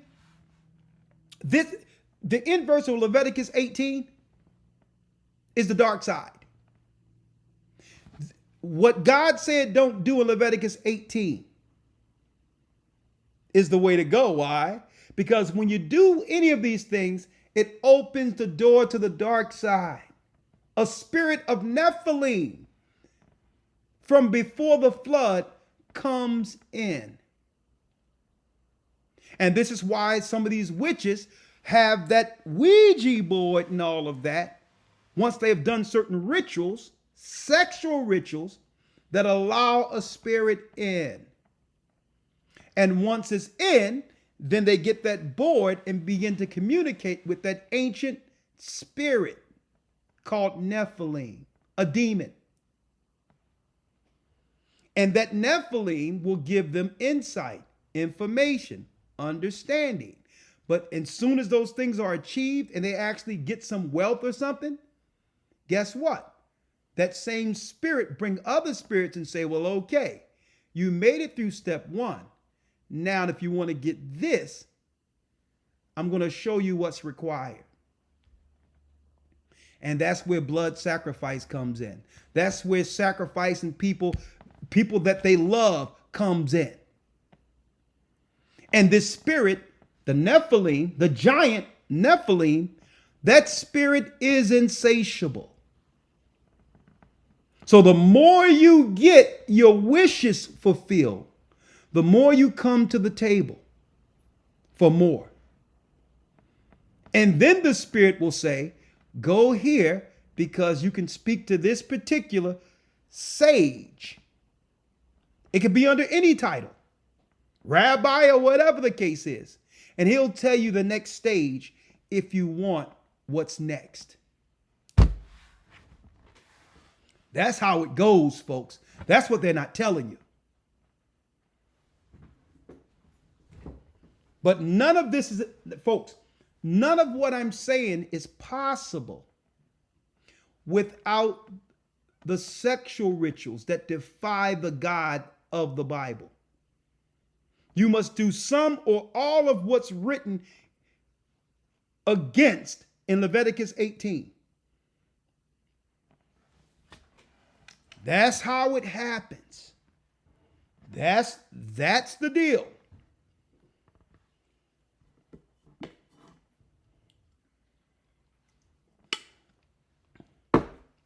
So when you think about Hollywood, the entertainment business, athletes, when you think about what some of these mega church pastors that come with the popularity that's behind them,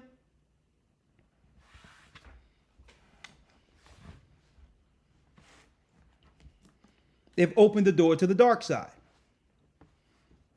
Huh?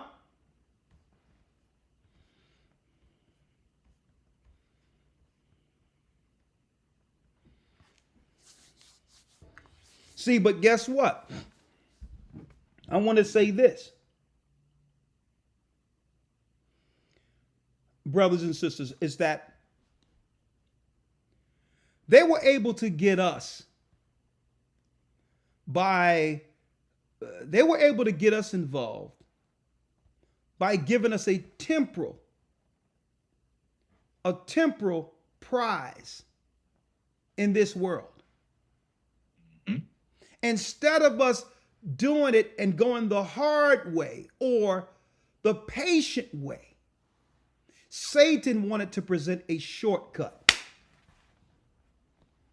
Right. And that's where our people fall short. We're going to receive everything anyway. And guess what? Satan know it.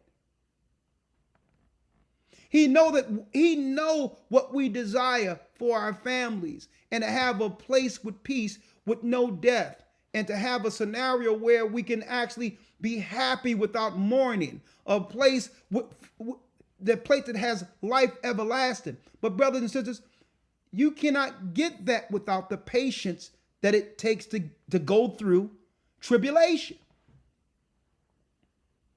So he'll come into our neighborhoods and he'll take the best and the brightest and offer them a shortcut. And guess what, folks? There is no shortcut. When you work from the bottom to achieve something, you realize there is no shortcuts.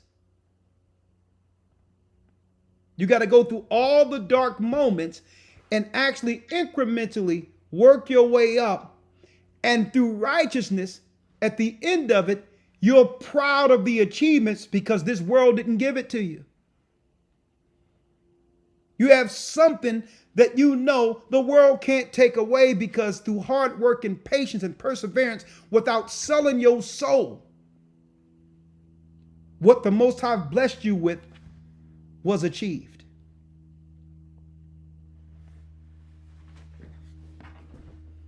Huh? Elder Lawyer, real quick, let's go to 1 Corinthians 9. I don't want it to show you all this. Closing the door to the dark side. I want to go into this to let you all know and make it simple concerning what opens the door to Satan. And folks, I'm going to tell you this. Hey, I said it earlier. Everything I mentioned in Leviticus 18 is a Democrat party that they have intentionally attached to us. They want these crazy liberals to help us get dragged into hell with them. And our God says, no. If you're doing this, you're going to do it with both eyes open, understanding what's accepted by our God and what's forbidden. You're going to have to take accountability for your actions because now you've been told.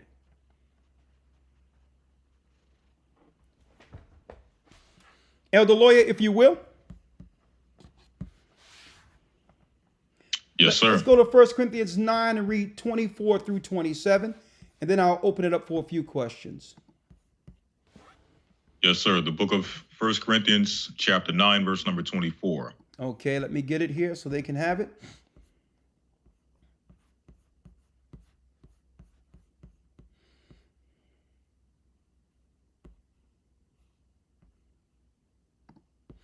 First Corinthians 9, verse 24. Let's read this. Know ye not that they which run in a race run all? Know ye not that which run in a race run all? And I wanted to utilize this because a race just happened for an election. Right? Now the Gentiles, their battle is to control the power that's given them through Satan on this realm, in this realm. See, but I watch these elections and politically because I want to see the sentiments of our people on whether or not they're still under Satan's control or have they awakened. Right? Know ye not that which run in a race run all? Read. But one receiveth the prize. But at the end, one receive the prize. And see, with Christ's prize that he's given, guess what? It's not instant gratification, instant glory, instant power, celebrity, idol. It's through a lot of perseverance and hard work and obedience that one actually gained the prize that no man can take away. See, when you deal with the dark side, at any time, because Satan have given it to you, it can be taken away. Like that. They can use their media machine and they can demonize you and they can take everything away like they're doing with Puff Daddy and everyone else because it was the devil who gave it to them. Mm-hmm.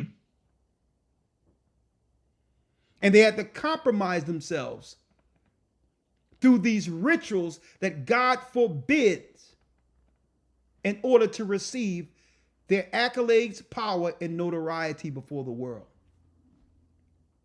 You can say what you want about how great LeBron James is. Guess what? Great basketball player. Michael Jordan, great basketball player, a legend. But they would be what? Non-existent if somebody didn't give them the spotlight to shine in. And the arenas to play in. Understand that. It's the star makers that make stars on this earth. They can put the spotlight on anyone. They can put the spotlight on Dwayne Wade and say, okay, now, let's talk about your son. With all that power and glory and might, soaring through the air like Michael Jordan. At one time, Dwayne Wade was compared to him, Michael Jordan. Then the conversations be had. What's going on with the son?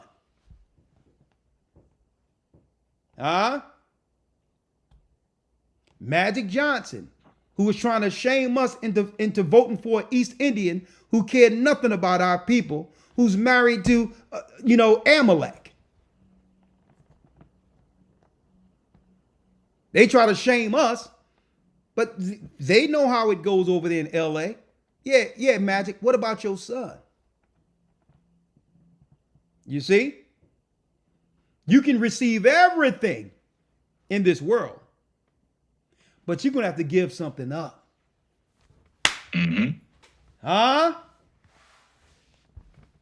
For those who can read between the lines, I don't have to even go into it. Now, if you look at this lesson, this gives you the full insight to how they can get these celebrities and all that's out there to back their campaigns. You'll understand that these sexual perversions that are written of in Leviticus 18, the child sacrifice to Moloch, these are the doorways that's open to them that some of our people walk through to receive temporal glory. But not us. Not us. They can have their arenas. Guess what? They can't take nothing away that they didn't give us. See? So we have to run the race patiently. Know ye not that which run a race run all, but one receiveth the prize? So run, read. That ye may obtain. That we may obtain true glory.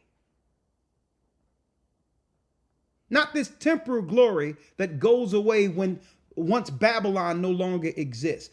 No one is going to be talking about somebody skying through the air, slamming a basketball in the kingdom. Mm-hmm. Okay? No one is going to be talking about how great someone was here.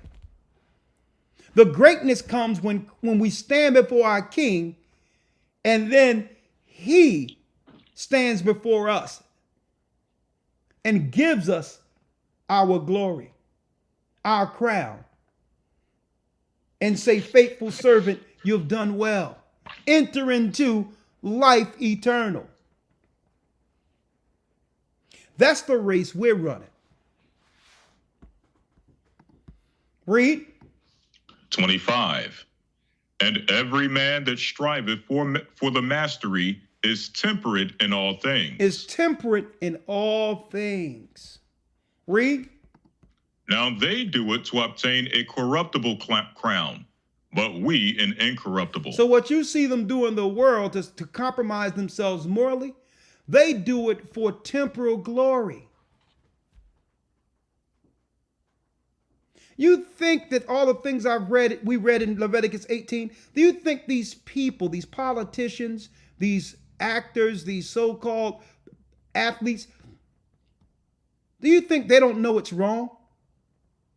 But you would never see them speak up against sexual immorality. They know it's wrong, but you'll never hear them publicly speak up against it.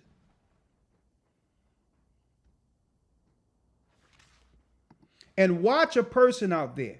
Be careful of a person out there, brothers and sisters, when you talk to about any of these laws that we've been breaking, these sinful sexual perversions, where someone come to you and say, well, listen, live and let live. They can do what they want privately as long as it don't affect me. Be wary of people like that, because I'm going to tell you why. They're complicit. Nobody that's against sin could be in agreement with it. Because it ain't no live or let live. Because if you let that live and live as if it's normal, when you go to work, your child is exposed to it. That's a person who cared nothing about the future of it for his children.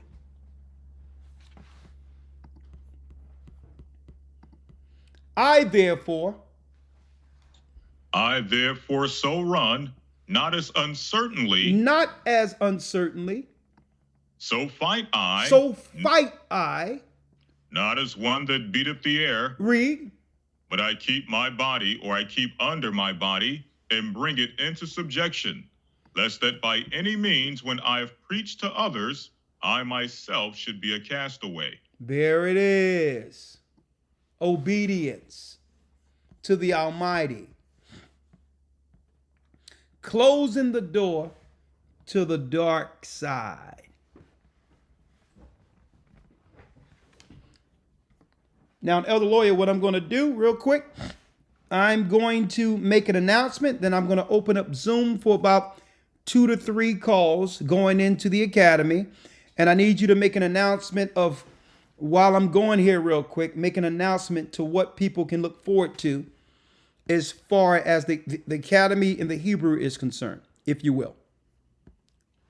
Yes, sir. So pretty much for this academy, we're continuing to build upon what we have developed in the past few academies as far as conversational Hebrew, really developing the ability and the skill of brothers and sisters to communicate on a daily, everyday basis using the ancient Hebrew language.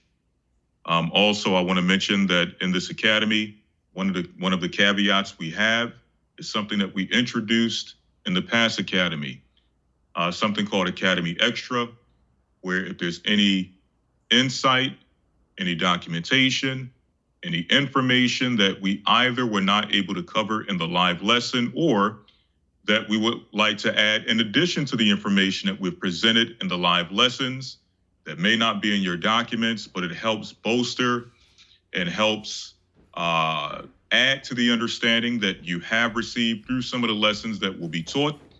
We'll come on, we'll do a video, maybe anywhere between 15 minutes to a half hour, just presenting that information so that you can continue to build upon the understanding that you've received and will continue to receive throughout the Hebrew and Bible Academy.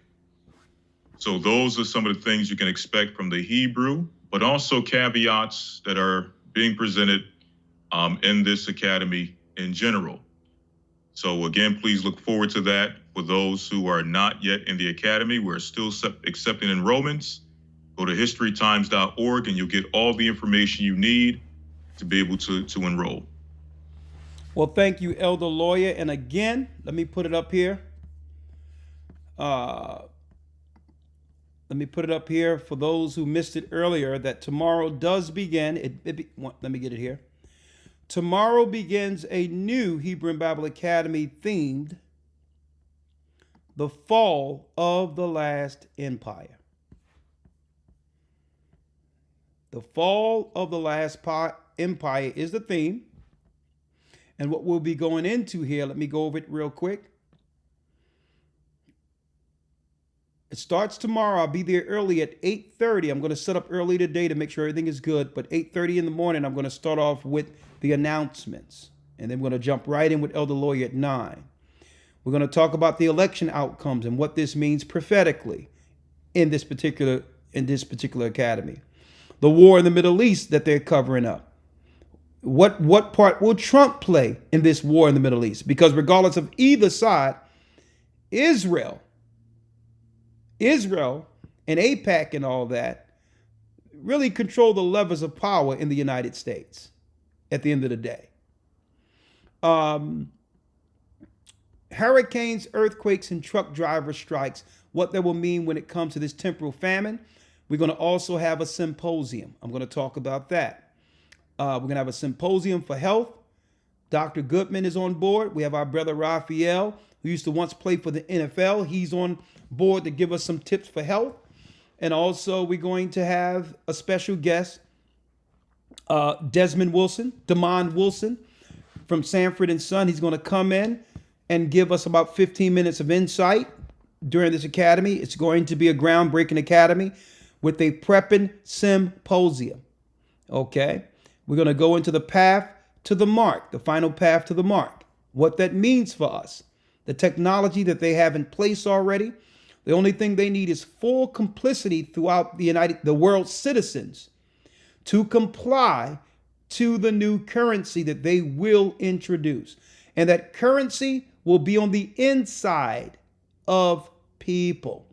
All right. And they've already prepped people who have taken some of the Jim Jones juice. They've already prepped bodies to receive it.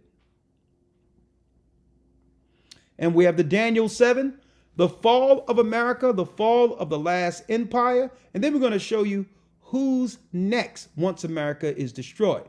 Now, America have already been, believe it or not, America has already been divided into 3 separate parts, but they didn't tell the Americans yet. Hence the reason why they've allowed all these immigrants in, because a lot of these states have been already given to these foreign countries. But they're not telling you. So all in all, get ready. Get ready. A civil war is on the horizon. And when that happens, guess what? It's going to be a deep zone. But I thank the Almighty that we have a little time.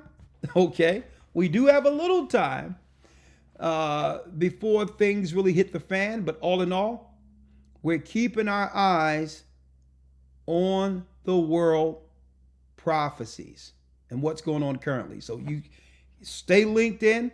Coming to this academy, we have Elder Rawchaa who's coming in with some news. I can't wait to see what he'll be presenting tomorrow when it comes to what's going on in the world. And hey, it's nothing like the Hebrew and Bible Academy. Go to historytimes.org to enroll. All right. So, Elder Lawya, what I'm going to do real quick, if you would like, you can take a break real quick if you would like. I'm going to pull up Zoom, okay? Yes, sir. All right. It's up to you. Let me get here. There you go. Yep. Step away for a second. All right. I'm good. I'll be back. I'm going to pull up Zoom. Yes.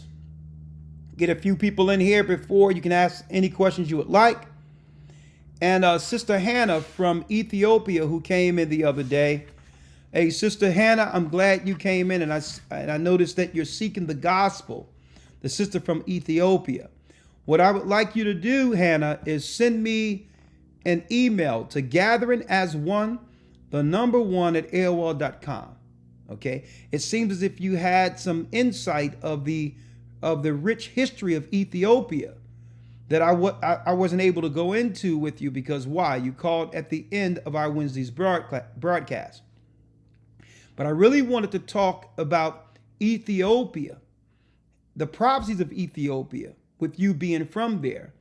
And I also would like to talk about how Ethiopians are perceived in the Middle East and or the land of Israel. All right. And I need your perspective with you being from Ethiopia. So send me an email, Sister Hannah, at gatheringasone, the number 1, at AOL.com, or call 215-253-4448. Leave a message stating that this is Hannah who spoke with you from Ethiopia. And I'm going to set up a broadcast to where we can discuss Ethiopia publicly, okay? All right, 1 second. Let me pull up Zoom. And again, you are all invited into our Hebrew and Bible Academy, Israelites and Gentiles alike. Let's do Zoom.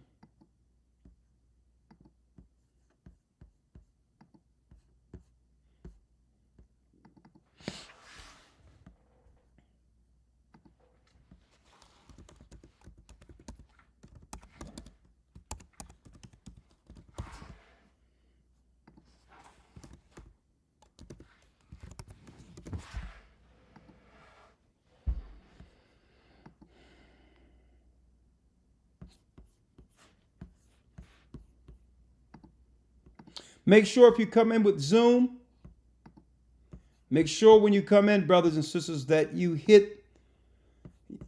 prompt it to use the audio from your device while coming in. Okay? And when I ask you to unmute, just unmute the microphone, all right?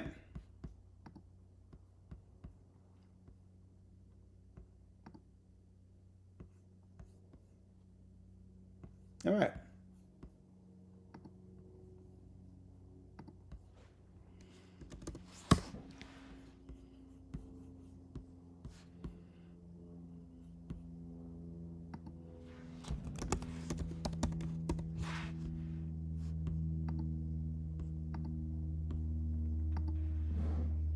All right, let me give you the link.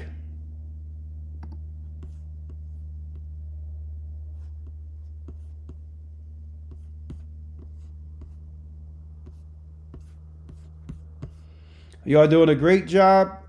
Thank you all. All right, in the chat is the link.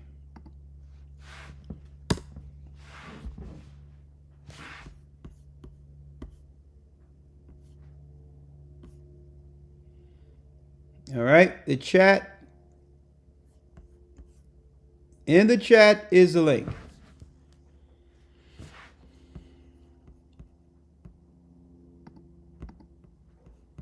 For those who like to come in and ask any questions, it could be pertaining to the academy, our lesson.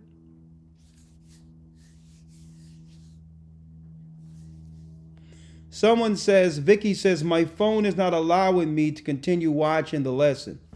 That's unfortunate.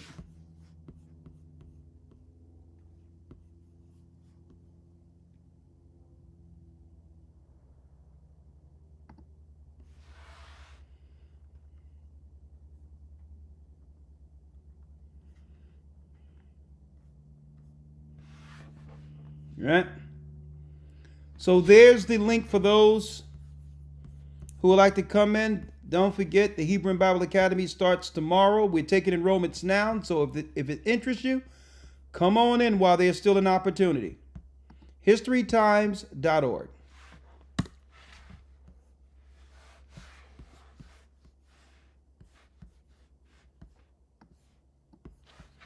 All right.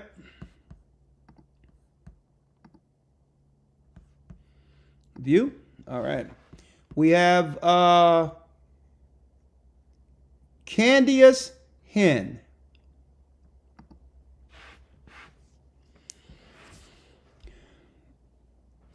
Unmute your mic, Candice.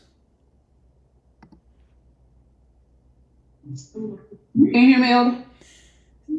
Yes, I can hear you.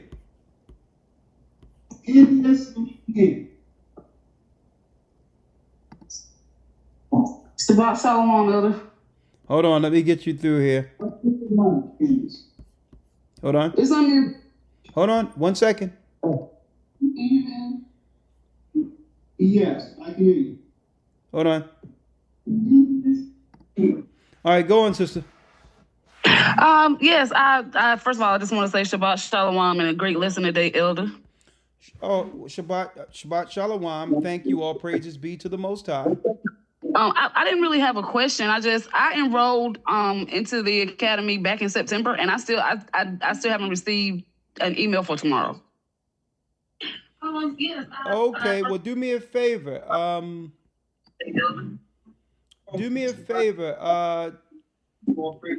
Just call 215-253-4448. Into the academy back in September. Okay, I'm so wait a minute. Write that down. Let me ask you, did you receive a receipt from your academy enrollment? It's been so long since I enrolled. I enrolled in September towards the end. I don't have the receipt, but I do have my bank statement where it shows where I paid for it. All right, do me a favor. Send that to gatheringas1, the number 1 at AOL.com. Okay. With your name and details and your phone number, and I'll make sure you get what you need to get, all right? Okay. Thank you, sister. Thank you. All right, you're welcome. But I do have my bank statement where it shows where I paid for it. All right, do me a, yeah, she's gone now. Okay.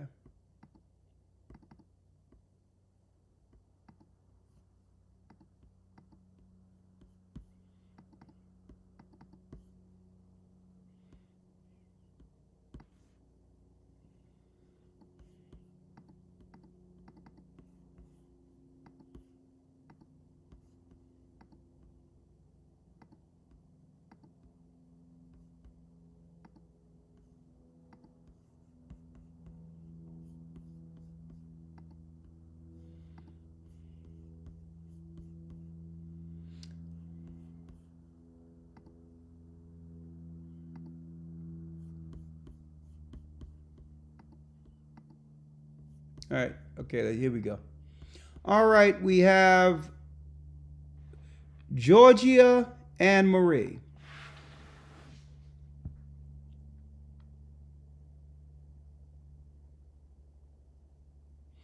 Georgia and Marie Eubanks.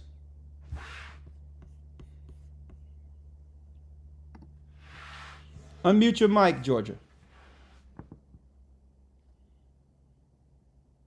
And by the way, I wanted to tell you all that this coming Wednesday, we're going to further the discussion we were having this coming Friday, that we had Friday through Patreon.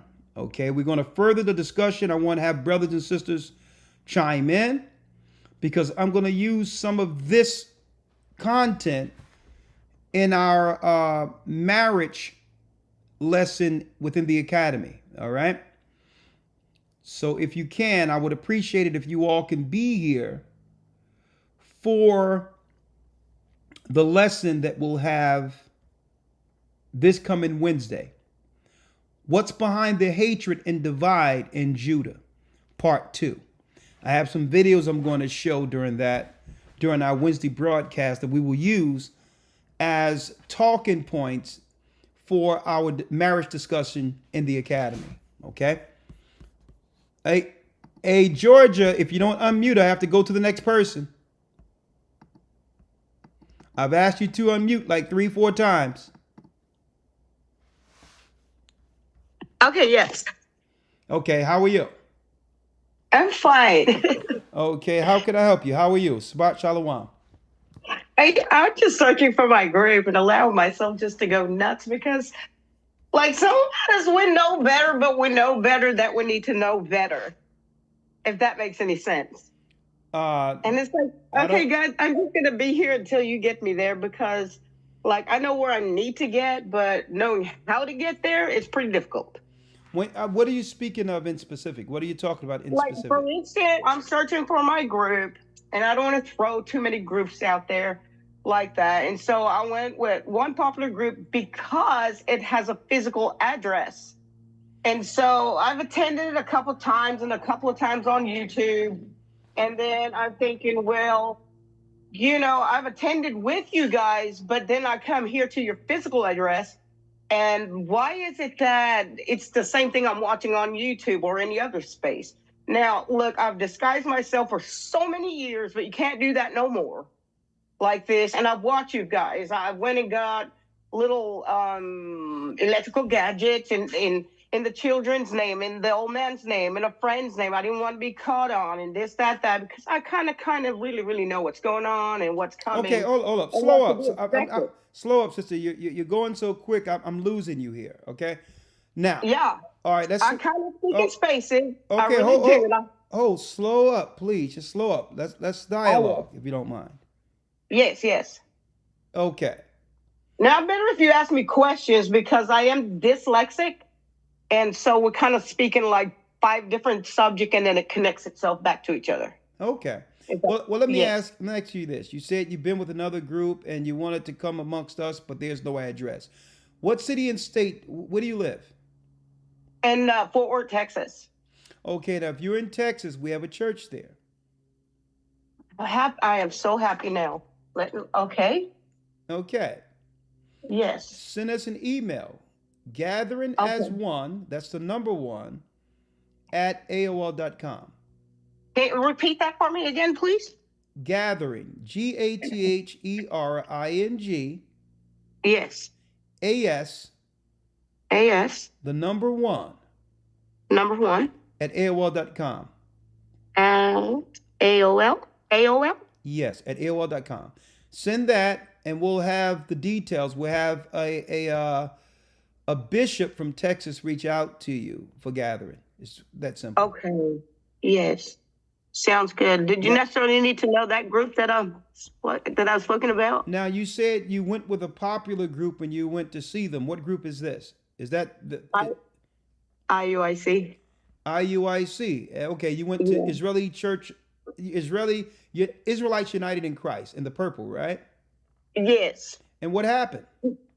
I knew right off back that they were strong for me, and saying so, it's like I figure there's many places to the body of the Holy Christ. And so I think, okay, God, help me get this together. Like, they're so strong. That's beautiful, but I don't need to have so much strength. I just need to be a part of you like this. And so to say, if I need to be a part of you, I'm more nurturing, warm felt. I can speak to many dialects of people. I don't have a problem there. Right? So when you say so strong, are you talking about from the military sense? You didn't feel, what are you speaking about? Like, they're very powerful. That's like, good. That being powerful, me, isn't that good if they're powerful? Yeah, absolutely. But too much for me. Like, okay, you're not going to catch the best part of me when you're like screaming and screaming and screaming and screaming. Oh, that's what you mean. You're only going to wake up that nonsense. Okay, now that's what you mean. Now I understand what you're talking about. Is the delivery is just too much. All yeah. Right. Okay, all right. Yeah. Okay. Well, sister, listen, we're not going to scream at you, right? We're going to teach you. And it's no slight on those brothers. They're doing the best they can to do their lot in this work, okay? So the whole deal is we'll be here for you. We're going to reach out to you. And, I believe that you'll be satisfied with the gathering. We have beautiful people within the work in Texas, and I'm sure we're inviting, and we deliver the word of Christ.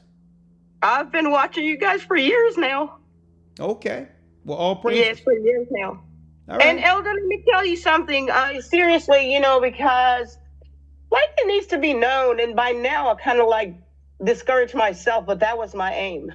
Like I have become suicidal, and I'm telling God, if you don't move me, if you don't use me, then I'm not gonna stop. I'm gonna stop caring. Okay, and so I drift off. And I deliberately went and bought drugs, and I deliberately went and bought alcohol. And I'm like, God, please use me because I'm on my way out, and I need help. I'm screaming. Okay, well let me give you this real quick, right? Yes, sir. I believe the Most High. As a matter of fact, I know He answers prayers. Yes, sir. All right, and I'll tell you this: the Most High haven't forgotten you, but keep in mind. Yes, sir. He blessed you with a soul that's precious. Yes, sir. That precious. And I'll tell you this, if you don't appreciate it, so it depends. No, I do, and thank you for the reminder. No, let me tell you this. If you don't appreciate it by doing anything, like taking your own life or anything, Yes, sir. that's something that you cannot take back, which means that particular action is automatically judged in hell. And I'm not too, I probably don't understand quite much. Okay, listen, there. I'm going to tell you this. Yes. Hell is a real place. Yes, I know. Okay, so now, let me make it clear to you. Yes, sir. In hell, there's anyone who've taken their own life in hell, when they're weighing the damnation and pain they're going through, what they were going through in earth that led them there, guess what? That was total peace and tranquility in comparison to the judgment in hell. Yes, I know it's ongoing. What I'm saying is what you're going through now will Yes. pale in comparison to what will happen if you decide to take things into your own hands. Because one thing you can do, you can straighten yourself out on this side. but not on the other side. Okay, yes, I get it. Yes. You get it? Yes, sir. So what I'm going to tell you is look at our lessons from last week and count your blessings. Things aren't Yes, I've been walking, things y'all. listen, things aren't as bad as you think they are. That's number one. And number two, sister, you can't be masking your issues through substance. You have to face your issues that's causing these thoughts. Yes, and it goes deeper than that, you know. It really does. The household thing, the kids, the husband, the biracial, the differences, and kind of like I've just stubbed my toe again with IUIC. Knock it off. Sister, you're overthinking things, right? Yeah, I think so. Okay, listen to me. That's part of dyslexia. Okay, well, yes, listen. You've allowed these other people on the outside to traumatize you. It's like this. IUIC and no one else have the power to tell you what to do with your family. Yeah. And to make you feel bad about a relationship that they had nothing to do with. That's none of their business who you're married to. I've kind of been taught that too. Yeah, I'm just, but sister, listen. Yes, sir. Follow Christ. Once you give your life over to Christ and be baptized, yes, and are cleansed from all these negatives, including the thoughts of how others may perceive you, then you will realize that Christ have cleansed me. I don't owe anybody nothing. Oh my God, you're resonating. Yes. You understand? Yes, yes, sir. Yes. So yes. let me tell you, the only level of expectations to fulfill is the expectations Christ expects in you.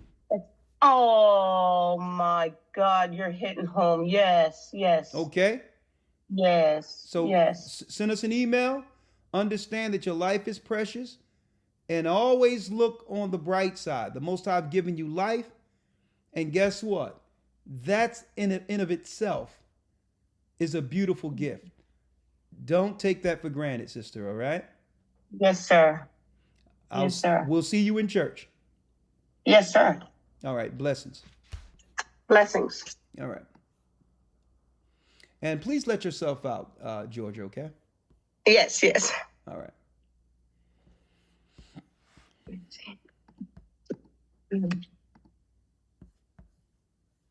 If I'm gonna have, I'll go to June. Don't worry about it. I'll let you out. Don't worry about it, okay? Okay.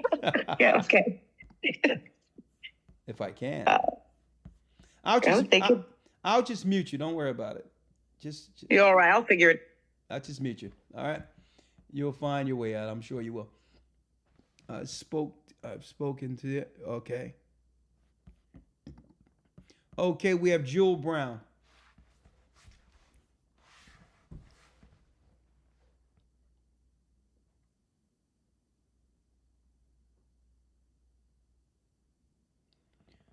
How you doing, Jewel? You're all right. I'll figure it. Jewel.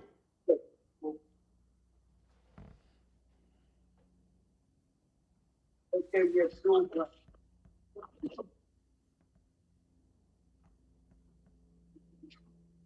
Jewel. Okay, I have to put you back in.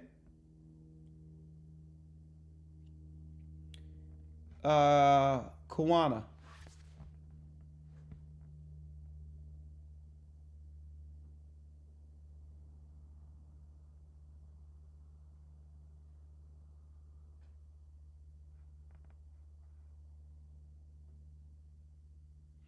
Kawana.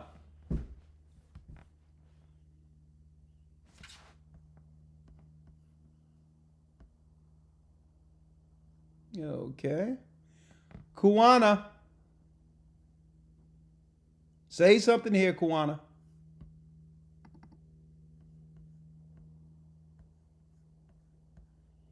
All right. I'm going to try one more. If it doesn't work, I'll see you all tomorrow.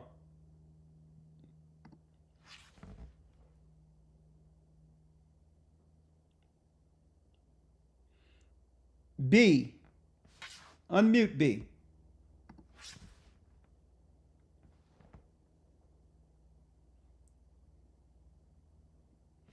Unmute, B. Shalom, Elder. Shalom, your name? This is Barzal out of KC. Kansas City. Talk to me, my brother. Yes, sir. I had a couple of verses dealing with, women that are widows, and I was wanting some understanding. Okay, you said you have a couple of scriptures on. Okay, you can't have me playing in the background at the same time. Yeah. Sorry about that. Yes. Sorry about that. 1 second. Okay. I understand the verses about. I was wanting some clarity about some verses about widows. Okay, let's get the verses. Yes, sir. I have two of them. The first one is in Romans 7, verse 2. 1 second. Yes, sir.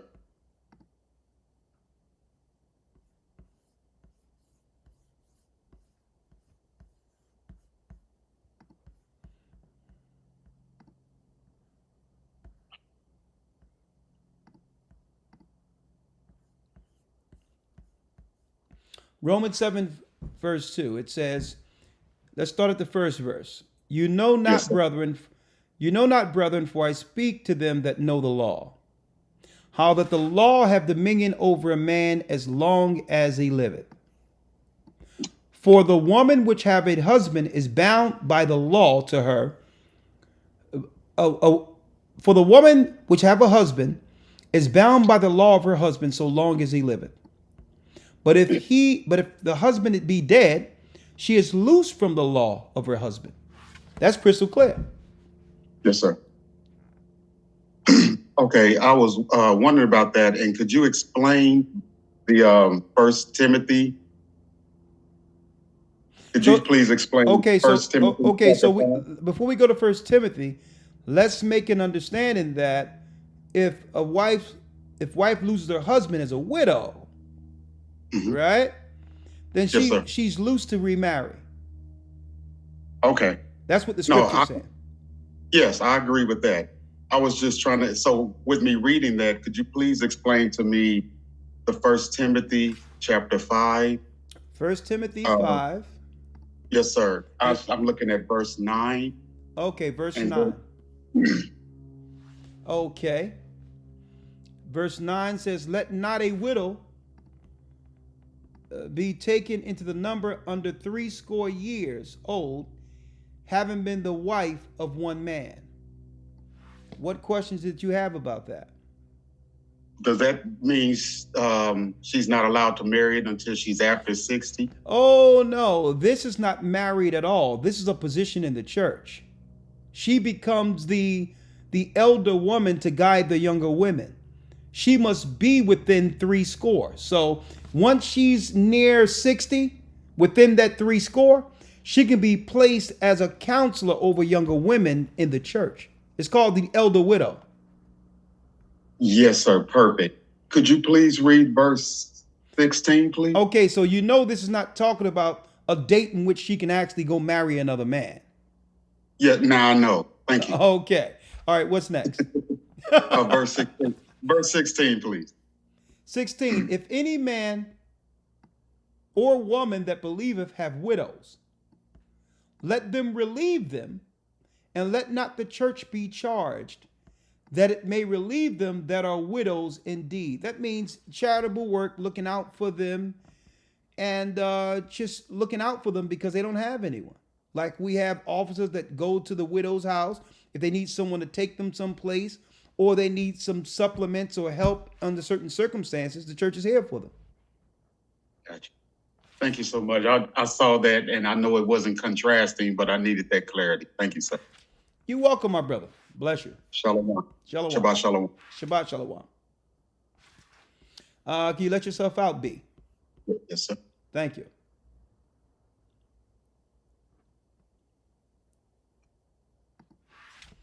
Patar.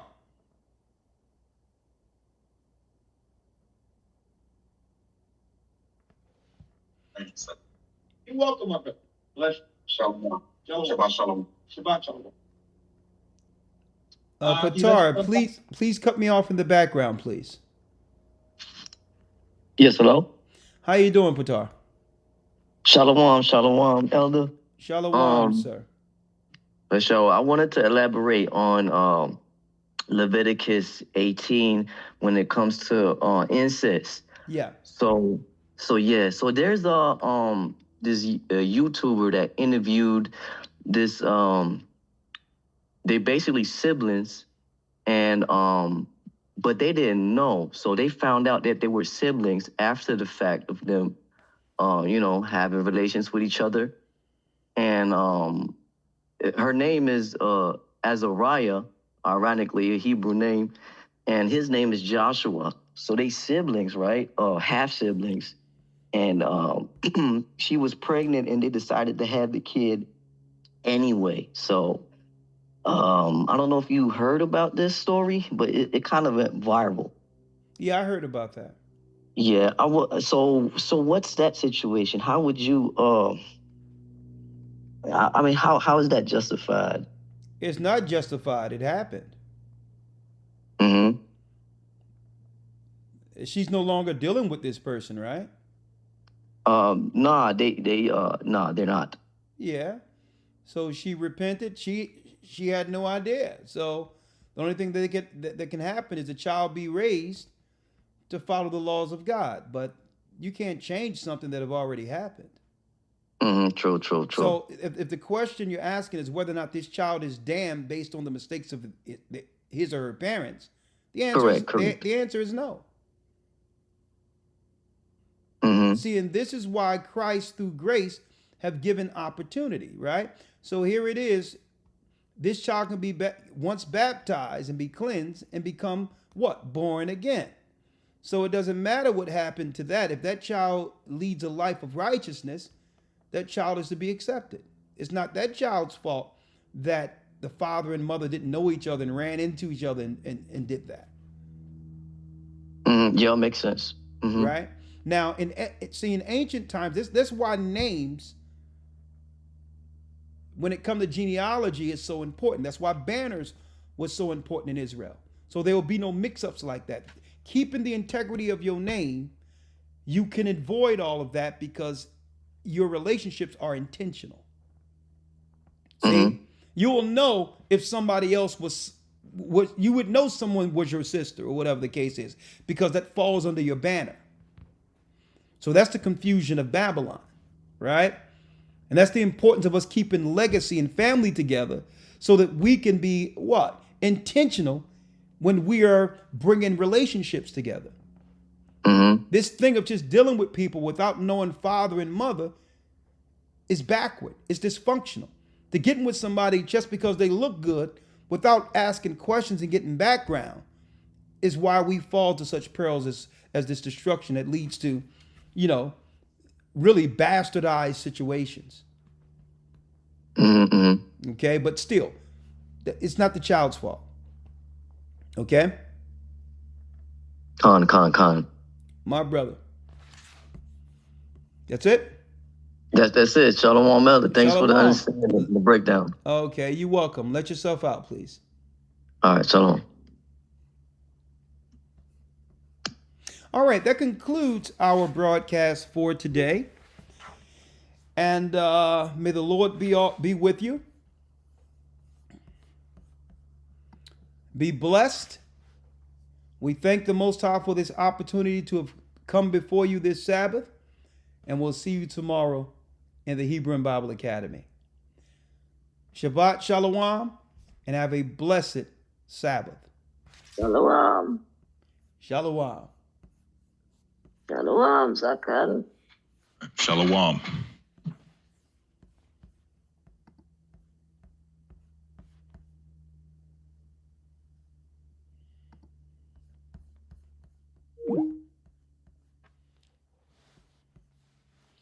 HistoryTimes.org. Hebrew and Bible Academy. It's on. It's going to be nice. Shalom. I opened up the book and see that the apple of your eye included me, and through the tribulation, I know I must stand.